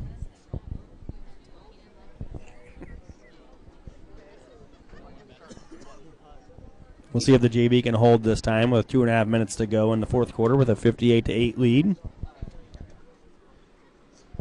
In their T set again. I wouldn't be surprised if that Davis kid just takes off running again. Well, actually, it's a T set with both running backs on the right side of Davis. They're winding the clock all the way down to comes the 0 blitz by seconds. Jack. Briar Jack got pressure. He throws Good it up. Holden throw. Roberts makes a catch. He makes 4. Warriors miss, and number 17, Caden Batesel, was able to bring him down. That was just a throw the ball up in the air and see what happens, and it was right on the money. Briar Jack was all over him, full speed on the blitz there, and he was able to just get rid of it. So you can see that Twin Cedars does have some athleticism out there. I mean, they're just not, like you said, the penetration is just getting through. Our line of scrimmage is just dominating them. Something we're not used to. We're usually on the opposite side of that. And like you've seen in the past, we have the athletes. I don't know if we called it out, but I see 66 on the field for the first time this year, too. Tristan Gambleton. Tristan Gambleton. I did not call him into the game, so he must have just checked in last play. Then I missed it. Nice to see everybody getting in. I don't know if they've held anybody off yet or not. I wanted to give him a shout-out because all season he's been super excited. Colin Menicucci on the coverage, and the ball's underthrown a little bit. On the sidelines, showing love for his teammates, so I wanted to make sure we said his name too tonight. Ooh, Montezuma and Belle Plaine ended way up earlier. It was halftime. Braves were up 21-10 over Belle Plaine Plainsman, and Belle Plaine was able to come back, but Braves held on to the win 28-24. So Belle Plaine outscored them 14-7 in the second half, but it wasn't enough. So Montezuma, who beat us in week 0, takes over the division lead there with their one loss to Southeast Warren. That was the first loss of the season for Belle Plaine. I seen they were ranked 9th in the state. Class 8, yep. So you got 2nd and 10 here for Twin Cedars. You got Davis in the backfield. They're winding the play clock all the way down to 1 second, just trying to get out of here without getting anybody hurt. He's looking to throw. He's rolling left and trying to throw the ball all the way back to the right sideline. He was able to get yards and knocked out of bounds. Looks like by number 20, Colin Menicucci. But it was for a first down, but the clock's still running down to 25 seconds. We'll see if they even try to go for another play here. Actually, they're going to give him 3rd down and 1. For the Warriors. Some other kid just came off the field. Twin Cedars is going to take a timeout to get one more shot here with 11 seconds left, maybe 2 more shots. I like that for Twin Cedars. Give a chance to score another touchdown here. Why wouldn't you? And maybe HLV makes a play and one of these young kids gets an interception. Who knows? We'll see what happens. Another big thing. This is Kyle Shaw and Zach Garner with statistician Zach Strapp on the broadcast here in Victor for homecoming. It got pretty chilly tonight, but with these new coats that Zach got us a couple weeks ago, it's not too bad for us. Big thanks to Danny Davis and Sportscast Media from Minneapolis, and then also here at HLV, Athletic Director Bo Jack, Principal Mark Tegler, and Superintendent Brad Hohensee. Next week we will travel to the number 5 Iowa Valley Tigers in Marengo. We'll go live at 6:45 with kickoff at 7. Hopefully we can build off this, but that's going to be a tough test no matter what for all of us. Wow. I think we'll be able to compete with them. As long as we're healthy, and it looks like we're going to escape this game healthy. For sure. Basin's the only one that really got shaken up tonight. They're doing a halfback pass. Clark's looking to throw it deep. His guy. And Colin Menicucci with an interception. And he's looking for yards. This freshman wants to make a play. He's looking for yards. He gets tackled by number 9, Nicole. That was a German suplex if anybody knows wrestling, but that will end the game. Colin Menicucci makes had good coverage on the halfback pass. Didn't let his guy get away. Gets an interception and returns it for a little bit. First person to greet him is McCullough. And I guess he's actually a sophomore, Colin. I forgot he got injured last year, so he didn't play a lot. So that'll end tonight. HLV 58-8 on homecoming. All the younger kids got in to play the game. That's nice to see. Like I was saying, as that interception happened, we will travel to Marengo next week to see the number 5 Iowa Valley Tigers, who took on Winfield tonight. I never got an update on that. They got Kriegel at quarterback. Last I knew he had 40 touchdowns and no turnovers. So, yeah. And then they also have the 6'7" Caleb Hawk, who's a 4x2 runner, 4x1 state runner. I know that he has been getting D1 looks at tight end. He visited Minnesota last year as a tight end. As I knew, I helped coach last year a little bit basketball over there. He's actually more of a he was basketball, but he's starting to beef up a little more and trying to be a tight end. So we'll see what happens with that game. We got to be able to contain Kriegel. Lane Pasco's a good athlete. You got Caleb Hawk. You got Owen Brawl. They're all good athletes. I heard today their 4x100 team is all in the same grade, and they've won state the last 3 years. Or something like that. I heard it works. So. That might be. That would be Hawk and Brawl, and I don't know who the other 2 kids are, because Nolan and Pesca are both sophomores. Nolan Kriegel and Lane Pesca are both sophomores. So I don't know. That it could be. I know they're fast. So with that being said, just recap a little bit tonight, Zach. Well, really, HLV dominated the line of scrimmage on both sides of the ball. Wasn't really close for either side for Twin Cedars. they didn't have an answer for Westerdale or the run game of the Warriors. And then when Gorsh was asked to throw the ball, he delivered the ball down the field well, and just really all-around perfect game from the Warriors. Yep, after that first drive, because like I said, in that first drive, you could definitely tell they were missing Molnick. They lost the chemistry, but then they found something behind Westdale. Like you said, Gorsh was delivering good balls. You got Kale Weiskup, who had quite a few touchdowns. Devin Weiskup with a touchdown from his offensive guard position. Bazin with a couple touchdowns. Briar Jack gets a little touchdown at the end. To McCullough, definitely. McCullough had a Moss play, he had an interception, and he had that one. The only time he was mad at the ball is when he fumbled out of bounds on the kickoff. And he did a little dance on the sideline, too. So with that being said, we will be in Marengo next week to but hopefully they welcome us with open arms and give us something. They won't. This is a big rivalry with the HLV Warriors and the Iowa Valley Tigers being only 14 miles apart. So we'll go live at 6:45 with kickoff at 7 on www.thewarriorcast.com. This is Kyle Shaw, Zach Geringer, and Zach Schrapp. Thank you.